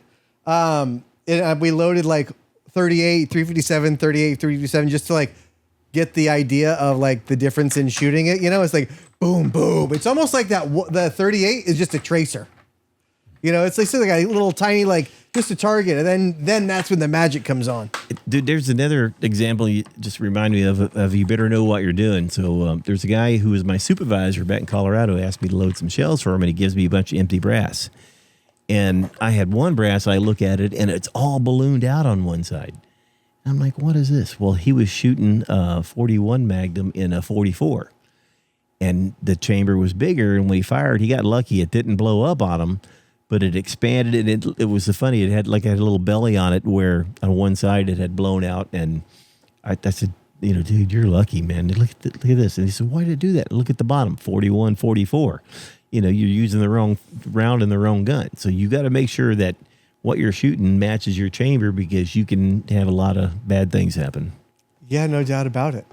But I saw that. I'll never forget that. And I saw that. First time I saw it, it took me a minute, and then I laughed because, you know, this is the tech supervisor that's supposed to know all kinds of good stuff. Nobody's an expert, though. Nobody. That's the way I look at it. Yeah. There's always one more thing to learn that you don't know about. There's always one more thing that's going to bite you. Like the guy that officer blew his gun up at the range, his was made in the Philippines, right? And it's funny, they have two guns that have very, very similar names. One is Rock River, and the other one, I can't remember what the name of it is. Don't tell me it's River Rock. It could be similar. I don't know. But one's American made, one's not. As a matter of fact, I think it's Rock Island Army versus Rock River. Oh. So, you know, if you go down on Arden where that National Guard place is, and they got that howitzer sitting out there? Mm-hmm. Have you ever go to see the manufacturer tag on it? I don't get up close there because I think they might think I have nefarious purposes. I don't know. I was in the Jeep, and the Jeep used to pull those, right? So I wanted to go look at it, and it's got a tag, and I believe it was Rock Island Arsenal in New York where that was made, and it had micro groove barreling on the inside of the barrel of that howitzer. I was like, wow, it's old as dirt. Yeah. But they had some good technology way back in the day. You makes you wonder about the manufacturing process, versus today where you have CNCs and laser guided stuff and all that. How did they do it back in the day? You know how they used to cut gears on a milling machine? Well, they don't do that anymore. But back then the guys were artists with machining. Mm-hmm. And everything nowadays, of course, is computerized and all that. You know how they make that bunker buster, Bob? What that's made out of?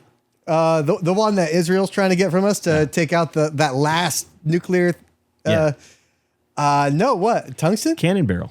Oh, really? They had a bunch of old howitzer barrels laying around. I think they were howitzers. And they took the taper out of them and milled out the inside of them. And that's what they used to make the casings for those. Oh. When you go to war, I guess they had all kinds of stuff laying around. It makes you wonder what extra stuff they have laying around from World War II and all these other things. Well, it makes you wonder what they're hiding from us now, too. Oh, yeah. I'm sure there's stuff we'll never know about. But In 20 years, we will. hopefully. And then in 20 years, they'll have other things that we don't know about that we'll find out in 40. Yep. Let's. I want to check out that's the long range rifle. That's the 308. Yeah. And I did 308. There's a couple of reasons. I had friends that tried to talk me out of it. Jeff, you'll never get it to say supersonic at 1,000 yards or whatever. But the real reason I wanted to do it, because if you look at all the countries that manufacture ammo, all the ones that manufacture ammo manufacture 308 and 9mm. It's a NATO round, right? So do you remember when they were trying to outlaw certain cartridges? And I think they outlawed the Winchester Black Talon. And they, in the 5.56, they had the HM55 bullet that was a steel core. And there was a time where, there's certain things were outlawed. And I thought, God, I want to get something that'll always be readily available. Mm-hmm. And that's also one of the reasons why I started pulling my own lead. If you couldn't get it, I could make it in a garage. But let me grab that one real quick. Okay. The fire group in an AR, the hammer comes back, and when you fire it, it goes forward. Half of it, the top half will hit the back of the cartridge. But if there's nothing there, then the middle of it will hit the inside of the rifle. And you can actually have that snap off, and now you got to replace your fire group. Mm-hmm. But that's the reason why you don't dry fire these. But you can get snap caps and all that. And this one's a lot of fun because I put a lot of time and money into this one. It's got a second amendment front end. I do not like the bipod, but you have to have something. Wilson Combat Super Sniper Barrel, fluted stainless. I think it was I can't remember the name of the upper and the lower I bought, but there was some fancy thing. And this is a 1.5 pound Timney trigger. And I don't know if you you've assembled a firearm where you have to do the trigger group. No, I have not. The real trigger group there's the trigger, the hammer. I'm trying to remember it. It's like 4 pieces. And you see when these pins go through, one holds in the trigger assembly, the other holds in the hammer assembly, right? Well, this is just a little box that drops in, and it's a one-piece thing. You can change out the type of thing you put your finger on. You see there's an Allen wrench right there. You take that off and put different things in, or you can just use a straight-up post. But it's a 1.5 pound trigger. And when you shoot long distance, you're not allowed to shoot a magazine full. You put an empty magazine in, and I load one at a time, and I shoot one at a time. Mm-hmm. I got kicked off of the range in Davis because of this when I first did it. And, it takes you a while to become accustomed to your firearm. It's really a funny thing when it comes to becoming accustomed to a firearm. If I take my old 870 that I've been shooting for years and years and years, and I shoot perfect round with it, then I pick up the Stoeger and I go to shoot. It's like I can't hit anything all of a sudden, even though I know I can shoot. But you actually have to become accustomed to your firearm. So this one's got a couple of interesting things about it. The scope, which is a Vortex scope, didn't want it, but I wanted the Night Force. Couldn't get it at the time. Night Force was about $1,000 more expensive. I think I paid $2,500 for that one. But it's a 60 power scope.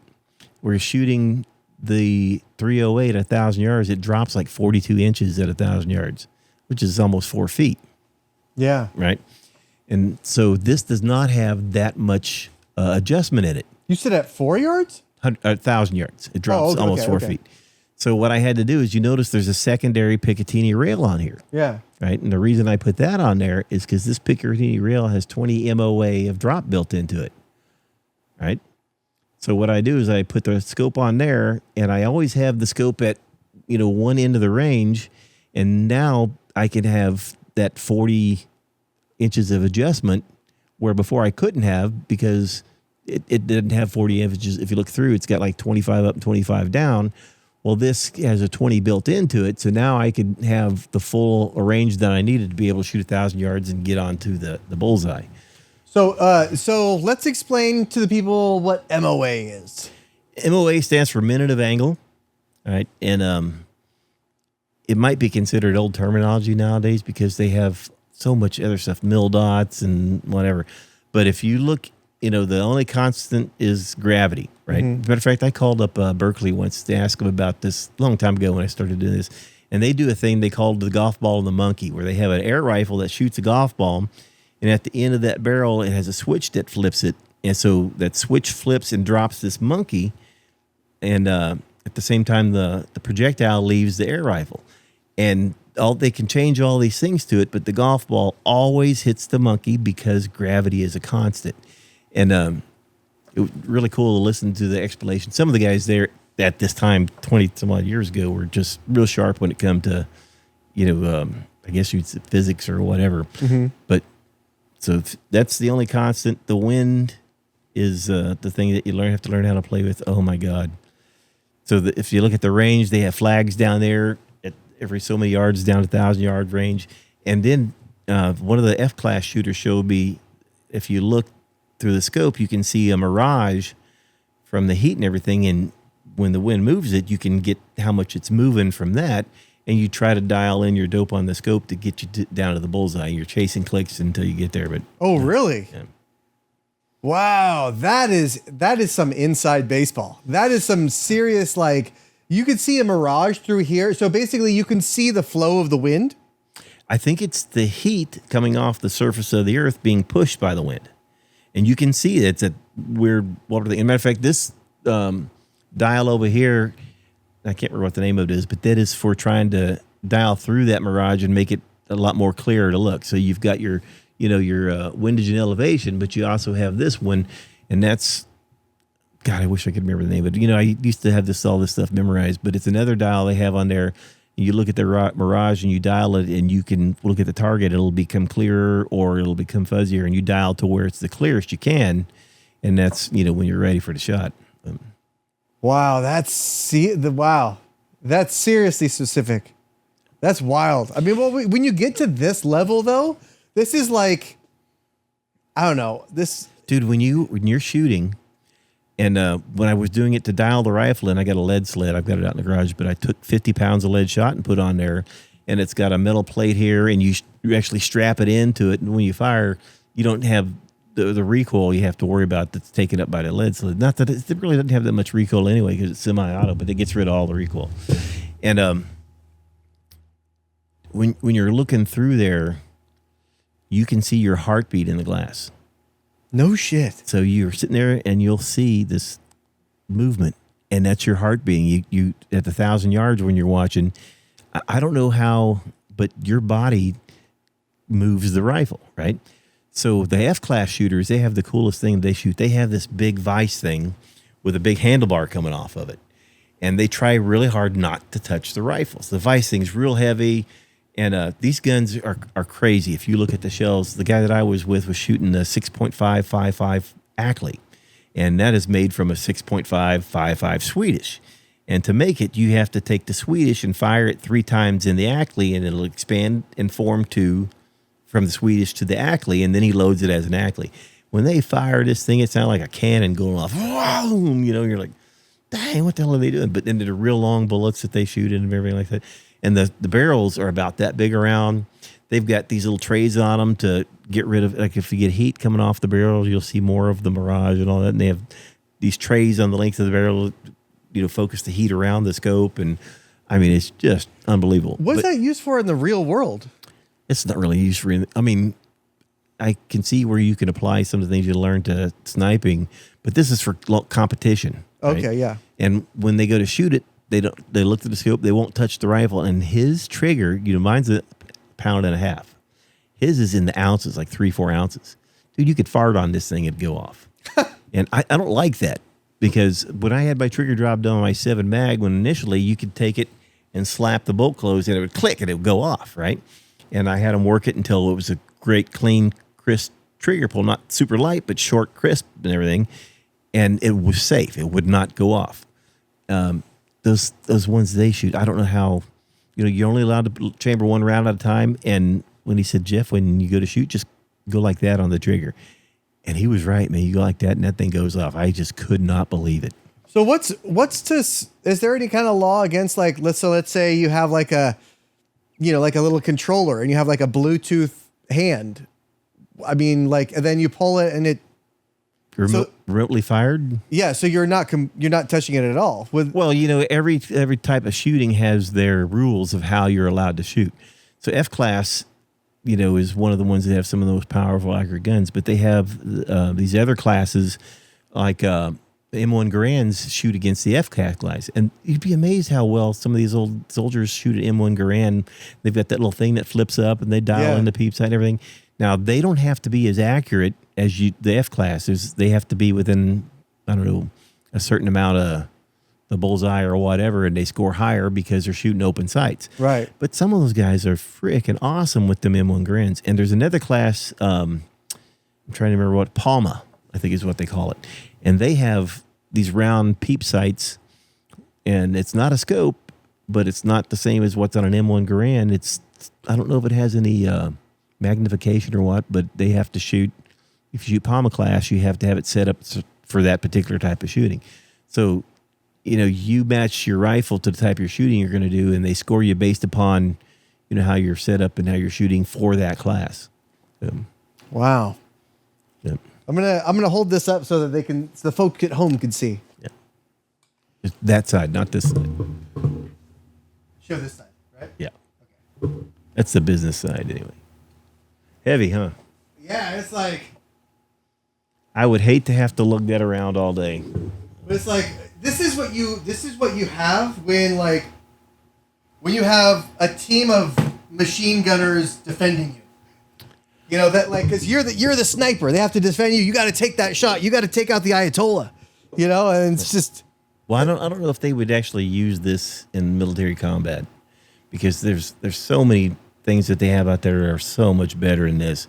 And the rounds that I use, that A-tip, it looks sexy with the tip on it and everything like that, but it's not made to kill people. It's made just to punch paper. So it's not a good hunting round or military round. And, I think, Chris Kyle and those guys, they used 300 mags and things that were much more powerful than this. Now, in Vietnam, it was Carlos Hathcock, and he used the 308 in a Winchester bolt action and offed a lot of guys with that one. And he was really, really good at what he did. I don't know if you've ever heard about him, but he was a famous sniper. They called him White Feather in Vietnam because he always had a white feather in his cap. I read a couple of his stories, and just amazing, what that guy went through. Jeez. But yeah, this isn't really a military shooter. This is a target shooter. A lot of people, when they just see the Picatinny rails, they're like, oh, that's a weapon of war.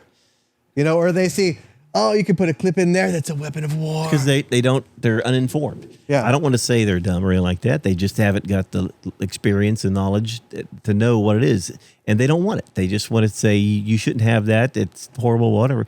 When, this is just for shooting paper. Yeah. Well, I think a lot of people are also just scared because they see something that it's all black. It has Picatinny rails. I have a pink one. Oh, well, that's less scary. But, I think, I'm hoping that, after this, they look to these like the machine that it is rather than some kind of boogeyman. You notice they're all been sitting around and not one of them has hurt anybody. Yeah. Now, these things aren't dangerous until you put them in a human's hand. It's the same as a knife or anything else. That's why we need to outlaw humans. I wish I could outlaw some. Well, next time we got to go over your pistols. Oh, you're going to love this. I'm going to save you my favorite one for last, but I'll show you the others real quick. Okay. So, hang on one second. This one I haven't pulled out of the safe in a while, but this is one of my favorite and one of the most accurate handguns that I have. And again, I hate carrying it around because it does have weight to it. But it's a target gun. It says it right on the barrel. Well, maybe not, but I got it to be a target gun. I haven't had it out in a long while, and I got a little bit of corrosion on the top rail. So I've been, spraying it with stuff and get ready to scrape it. It's a Ruger, again, one of my favorite guns, Rugers. And I'll show you what they mean by the Smith & Wesson folks don't like Ruger guys because they say Ruger doesn't finish their guns. But this is a, something just came out. Oh, it's just the headphone thing. It just goes on the side there. Gotcha. This is a GP 100 6-inch version, so it's a GP 161, but they have 4-inch and snubby nose and whatever. Walnut inlaid in the grips, rubber grips, stainless steel, and it's 357 Magnum. You can see again, there's nothing in it. Yep. It's a regular old revolver, but it is a really, really accurate shooting 357. Now, if you look at it, you see this back strap right here, twice as thick as it needs to be. That's one of the reasons I like Rugers, because I will, push some of my rounds to the limits and overload them and see what I can do with them. And Ruger will take it. And if you look inside here, you'll see tooling marks on it. Yep. Where it wasn't made polished or whatever. And Smith & Wesson folks like them because they're all polished and everything. Well, I'd rather have a gun that I don't have to worry about blowing up versus and does everything it's supposed to do versus one that's pretty. Right? Yeah. And that's why I like Ruger so much. They make them safe, they make them strong, and they make them reliable. Now, I also had a trigger job done on this one. So when you get the chance, you can dry fire it. And here's one of the safety features on this gun. If you look, you'll see a bar right there. Oh, yeah. And that comes up. When the hammer goes down, that goes away. So the hammer cannot set off the primer unless that bar comes up, which means it has to be in your hand. You have to pull the trigger. You can't drop it and have it go off. You can't accidentally just... No. Okay. That's one of the safety features a lot of folks don't know about. And this has adjustable sights on it. I just can't tell you how much I like this gun. And you go to the range and you're shooting a big fireball comes out. Remember, I told you I'm a stickler when it comes to safety. Yeah. And you have to be. You have to be. Yeah. I didn't come by it by taking classes, which I wish I would have been smart enough to do. I had to come by it by real world experience. So I was out in Colorado once, and we used to go hunting prairie dogs a lot, and we'd bring all kinds of stuff. Man, I was shooting them with 44 mags and 7 mags. Oh, you should see what a prairie dog does when you hit it with a 7 mag, dude. But there was a guy out there, and his name was Rich Guy. And wow. He was one of the guys. I met him. He was TDY there at the Air Force going to Electronic Warfare School, and I have another friend named Hooter, we call him, and we all used to go hunting together. Well, Rich took his 41 Magnum, laid it across his arm like that, and went to go shoot, right? Well, he forgot that a blast comes out of here in between the cylinder and the barrel. It's not a perfect seal. And he tattooed himself. He had this really cool looking V where he had tattooed himself from the blast and thing. He's jumping up and down. Oh my God, am I going to die? Maybe it's poisoned or something like that. Like he branded himself. Yeah, he branded himself. And, inside my brain, I'm laughing my ass off. But that's one of the things that you never forget when you see someone hurt. Yeah. And it wasn't, a death or anything like that. But I'm sure it stung pretty darn good because it basically injected burnt powder, maybe still burning, into his skin and tattooed him. But if you want, you can get a chance, take this thing and, again, point it somewhere safe. Of course. And you can dry fire it and feel the trigger job on that one. The same guy did that one, did my 7 mag. I'll point it at the folks at home. Yeah. Now that was double action, right? Yeah. Do it with the hammer back single action. Oh, that's nothing. Wow. Yeah, this is beautiful. That is a shooting machine, dude. It's super accurate. It's 357 Magnum. You could put 38s in it because it's so heavy that the 38s, the recoil's nothing. Yeah. So it's less expensive and you can practice. I don't know if you knew this or not, but they also make these plastic bullets that fire with just the primer. Oh, really? So you put them in there, you shoot them in your garage, and they just pap, and nobody knows what you're doing. I had to stop doing it because I kept denting my garage door up. But so they shoot out with some force. Oh yeah, they come out with some force, even with just a primer. That little bitty primer, you'd be amazed how powerful they are. I brought some primers to show you too. It's like what you shoot at rioters. It's like those kind of rubber bullets. No, these are. I mean, I don't even know if they'd sting if they hit you if you had clothes on or whatever. Maybe if real close or whatever. But I would shoot beer cans off a little thing in the garage, and me and the kids would do it, and it was great fun, whatever. And I don't even know if it would penetrate the beer can, but it would knock them over. And, you're plinking cans in the garage, and you don't have to go out and you don't have to spend a ton of money. And those things, you pick them up, you load them again, and you shoot them again. It's really cool. Spear makes them, and it's just a little plastic bullet that you shoot with just the primer. But again, those primers, unbelievable. So, told you I'm stickler for safety, and I learned the stuff in the real world and whatever. Well, me and Dave Patton, the arm wrestler, decided one day we were going to shoot our friend Bill.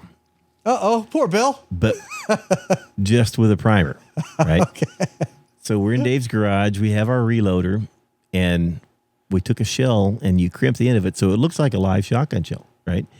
And Bill was always a little bit arrogant and whatever, and I don't know who came up with the idea, Dave, I think. He said, watch this, Jeff. And he said, hey, Bill. And he showed him the shotgun shell, and it looked like a real life crimped-in shotgun shell. And he stuck it in the chamber, jacked it forward, pointed at Bill, and about this time he's like this. And he always wore old flannel shorts with the sleeves ripped off and his stomach hanging out. These guys, all they did was work out and mess with. And he fired it. And when he fired it, he grabbed his guts and fell to the ground. And I'm thinking maybe he made a mistake and just shot. Oh, my crap, whatever. Well, there's a little piece of paper on the end of that primer that went out and hit him in the stomach and stung him. And he thought he'd been shot. And he closed his eyes and everything. And then finally he looks up and he looks down and he goes, oh, my God. He says, all I can imagine was you guys standing over me saying, we're sorry, whatever. Oh, my God. But, after that, I really wanted to know how powerful a shotgun shell primer was. Yeah. And remember, I should have taken classes and stuff like that. I highly recommend everybody, if you're new into firearms or even if you're not new, there's not a darn thing wrong with taking a class from someone who has some knowledge that, that maybe you don't know, because you're going to learn stuff that maybe you don't know, right? Yeah. So I took a shotgun shell primer, and I put it in a vise in my dad's garage. Right? First thing you think of is, I can't believe I'm doing this, and then I wonder if the vise will set it off or whatever. But it takes a real precise strike to set a primer off, believe it or not. Right. So then my dad was always working on cars. He was the guy who was the stock car racer or whatever, and he had a bunch of rags on his workbench. And they were all oily and gasoline and whatever. I thought, I'll just stuff those in front of where the primer is. So I took a shell with the primer in it and stuffed the rags in front. And I took a hammer and a punch, and I went, think, and it didn't go off. I'm like, well, I'm surprised that didn't go off. And I went, think, and I kept doing this, and it wouldn't go off. I'm like, all right, hell with it. Pow! Rags erupted in flames. The shell comes out of the vise, goes past my face, burns me in the side of the face as it's going on. It's just a primer, dude. I couldn't believe it. And now the bench is on fire, and I'm grabbing the rags and stomping them out and whatever. I just couldn't believe, there's gasoline and oil on the rags. But I don't know what the chemical is in the primer, but do not underestimate what it is. That's why they say on the box, primers in mass will cause a big explosion or something like that. I can't remember exactly how it's worded, but you don't want to set a bunch of those off at the same time. And if you look at the way a primer is made, it's really cool. There's the cup, the chemical, and then there's the anvil, right? And when the firing pin hits the cup, it presses it forward and it squeezes that chemical very rapidly against the cup, and that compression causes heat and causes it to go off, creates a big flame. Dude, on 12 gauge, that flame will go all the way out the end of the barrel sometimes. But that flame ignites the gunpowder. The gunpowder ignites, and gunpowder is made to perform at certain velocities depending on what you're shooting, and the expanded gases from the burning gunpowder push the projectile forward.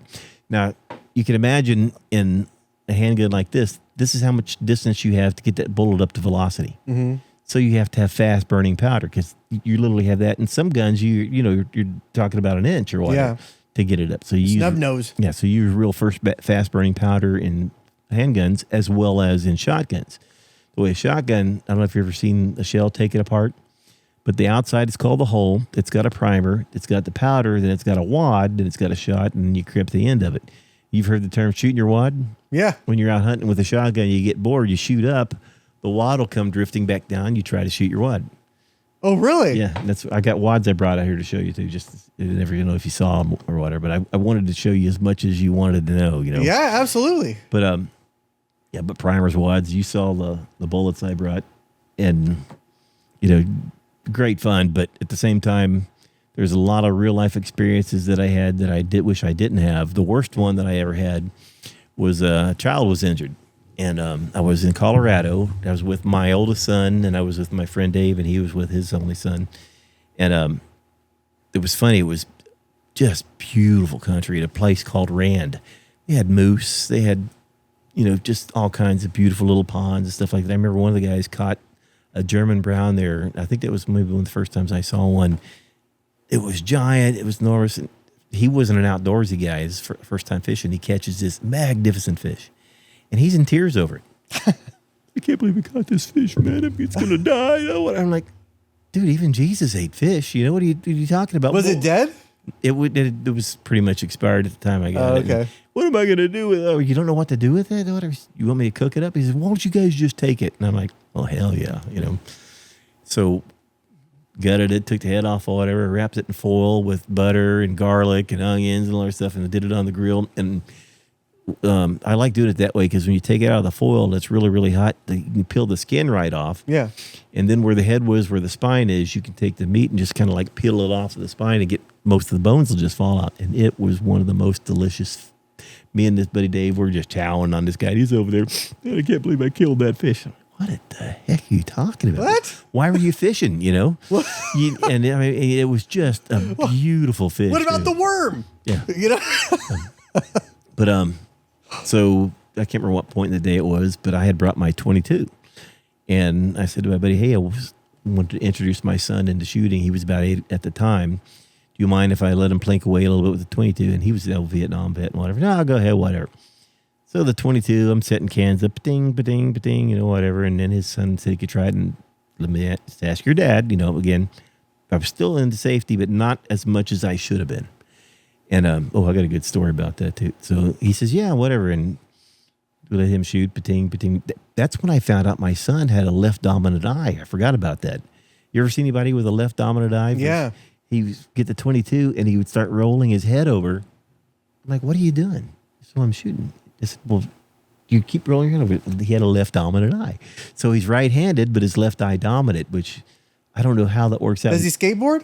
Yeah, he did. He was a skateboarder. Is he goofy or regular? I don't know. I mean, he scared the hell out of me. I don't like skateboardings. Oh. He's the one that he had a nickname for many, many years, that little bastard.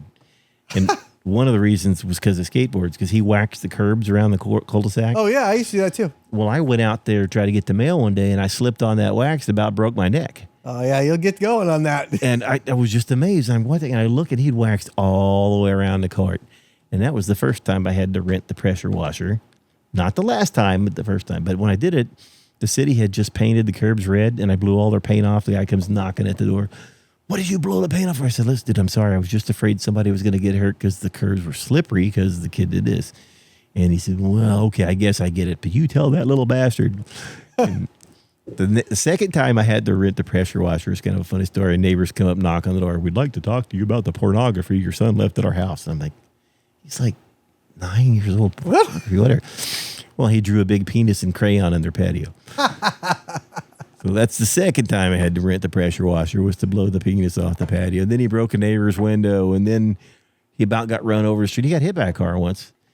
And for many, many years, he was that little bastard. He broke the window. Oh, that little bastard, Damn it. But he finally grew up, and he got his journeyman cert in air conditioning controls, and he does great, makes a lot of money, and he makes firearms and ammo and everything. And I'm just extremely proud of how he turned out, because I thought he was going to be the one that was going to meet the most trouble. And it turns out he was the one that's doing the best right now. Got like 5 kids, beautiful wife. It's a lot of kids. I'd take 5 though. I'd probably hit to 5. She wants another one. I'm like, dude, man, call you the sperminator. Yikes. But anyway, so Dave and I were shooting the 22. I was shooting the 22 and let the kids shoot it. And then I said, okay, it's time to put it away. And then started drinking some Jack Daniels. Uh-oh. And Dave's like, I don't think I want my son to shoot my 45 ACP. And he comes out with this cannon, and his son was a lot smaller at the time.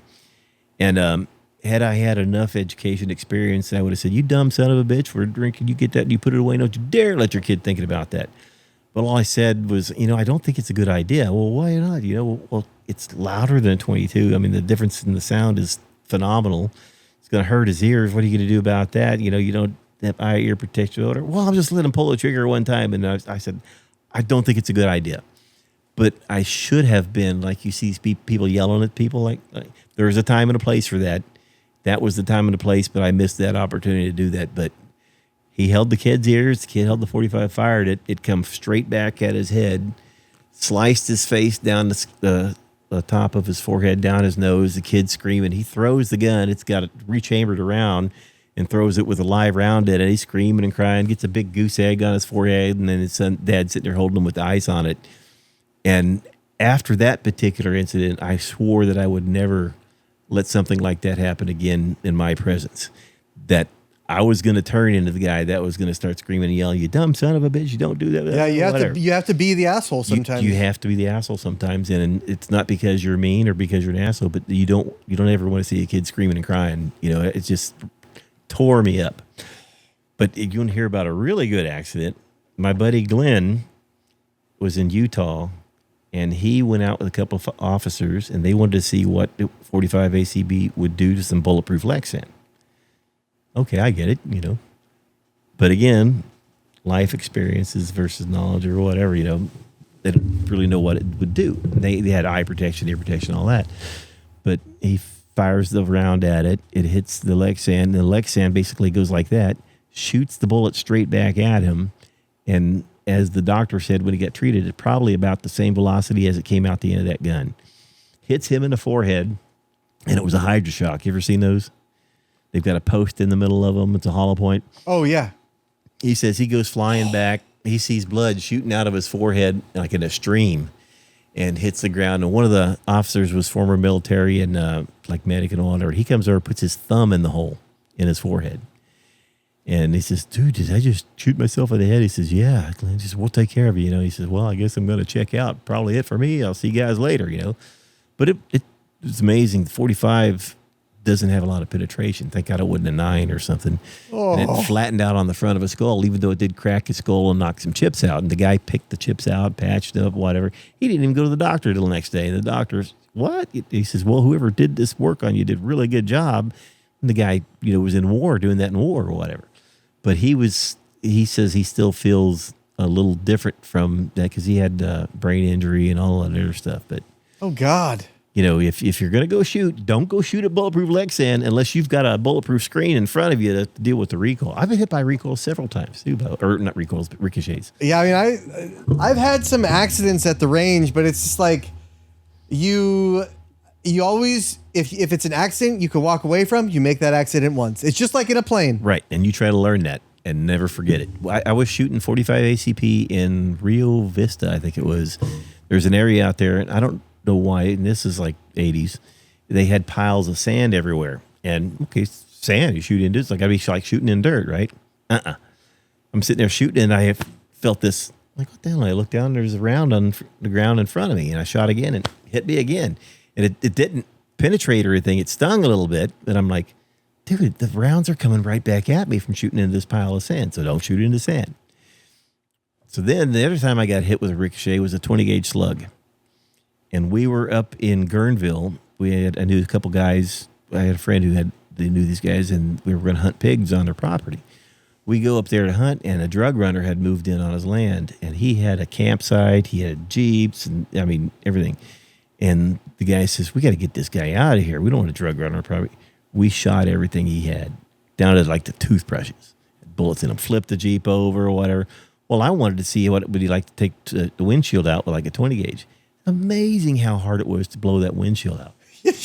And then I took a 20 gauge slug and I wanted to shoot it, and it hit, the guy had welded angle iron on the bottom where the doors were, and it hit that. And next thing you know, smack, it about took my leg out from underneath me, and I see a splash and it'll pull. Well, what the heck? And I reached down and pulled up, and there's the slug flattened out. It came right back at me and hit me in the leg.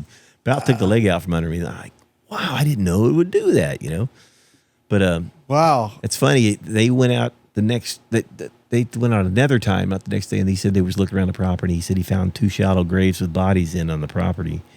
And he's like, holy crap. Now, I wasn't there when it happened. They just told me this afterwards. They went into town to get the coroner, and supposedly the coroner went out the next day with some guys with the M16s and whatever, because you don't know what's out there. And they went to where the graves were, and someone had moved bodies overnight. Again, I wasn't there. They told me about the story later, and they seemed like they were pretty up and up. And I was there when the drug guy moved in, and we shot all his stuff up. I mean, that Jeep, when we were done with it, it was Swiss cheese and upside down.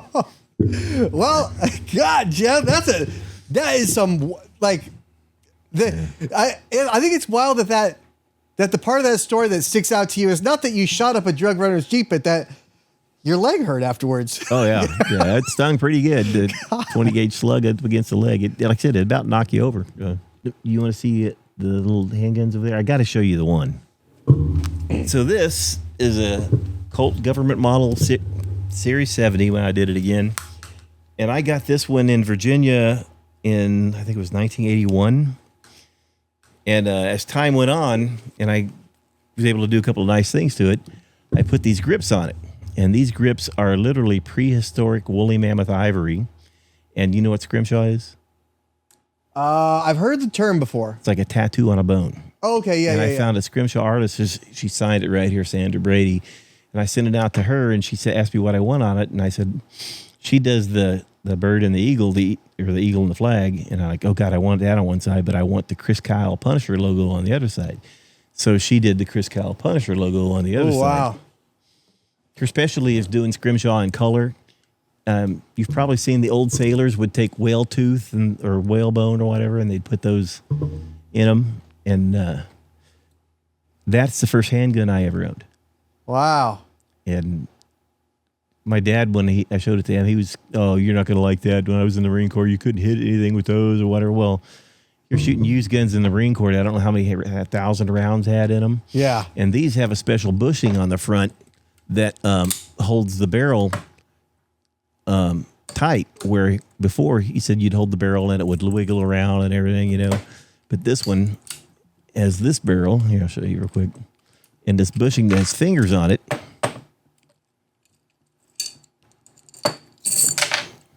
Got to know how to take your gun apart. See how that has the fingers on there?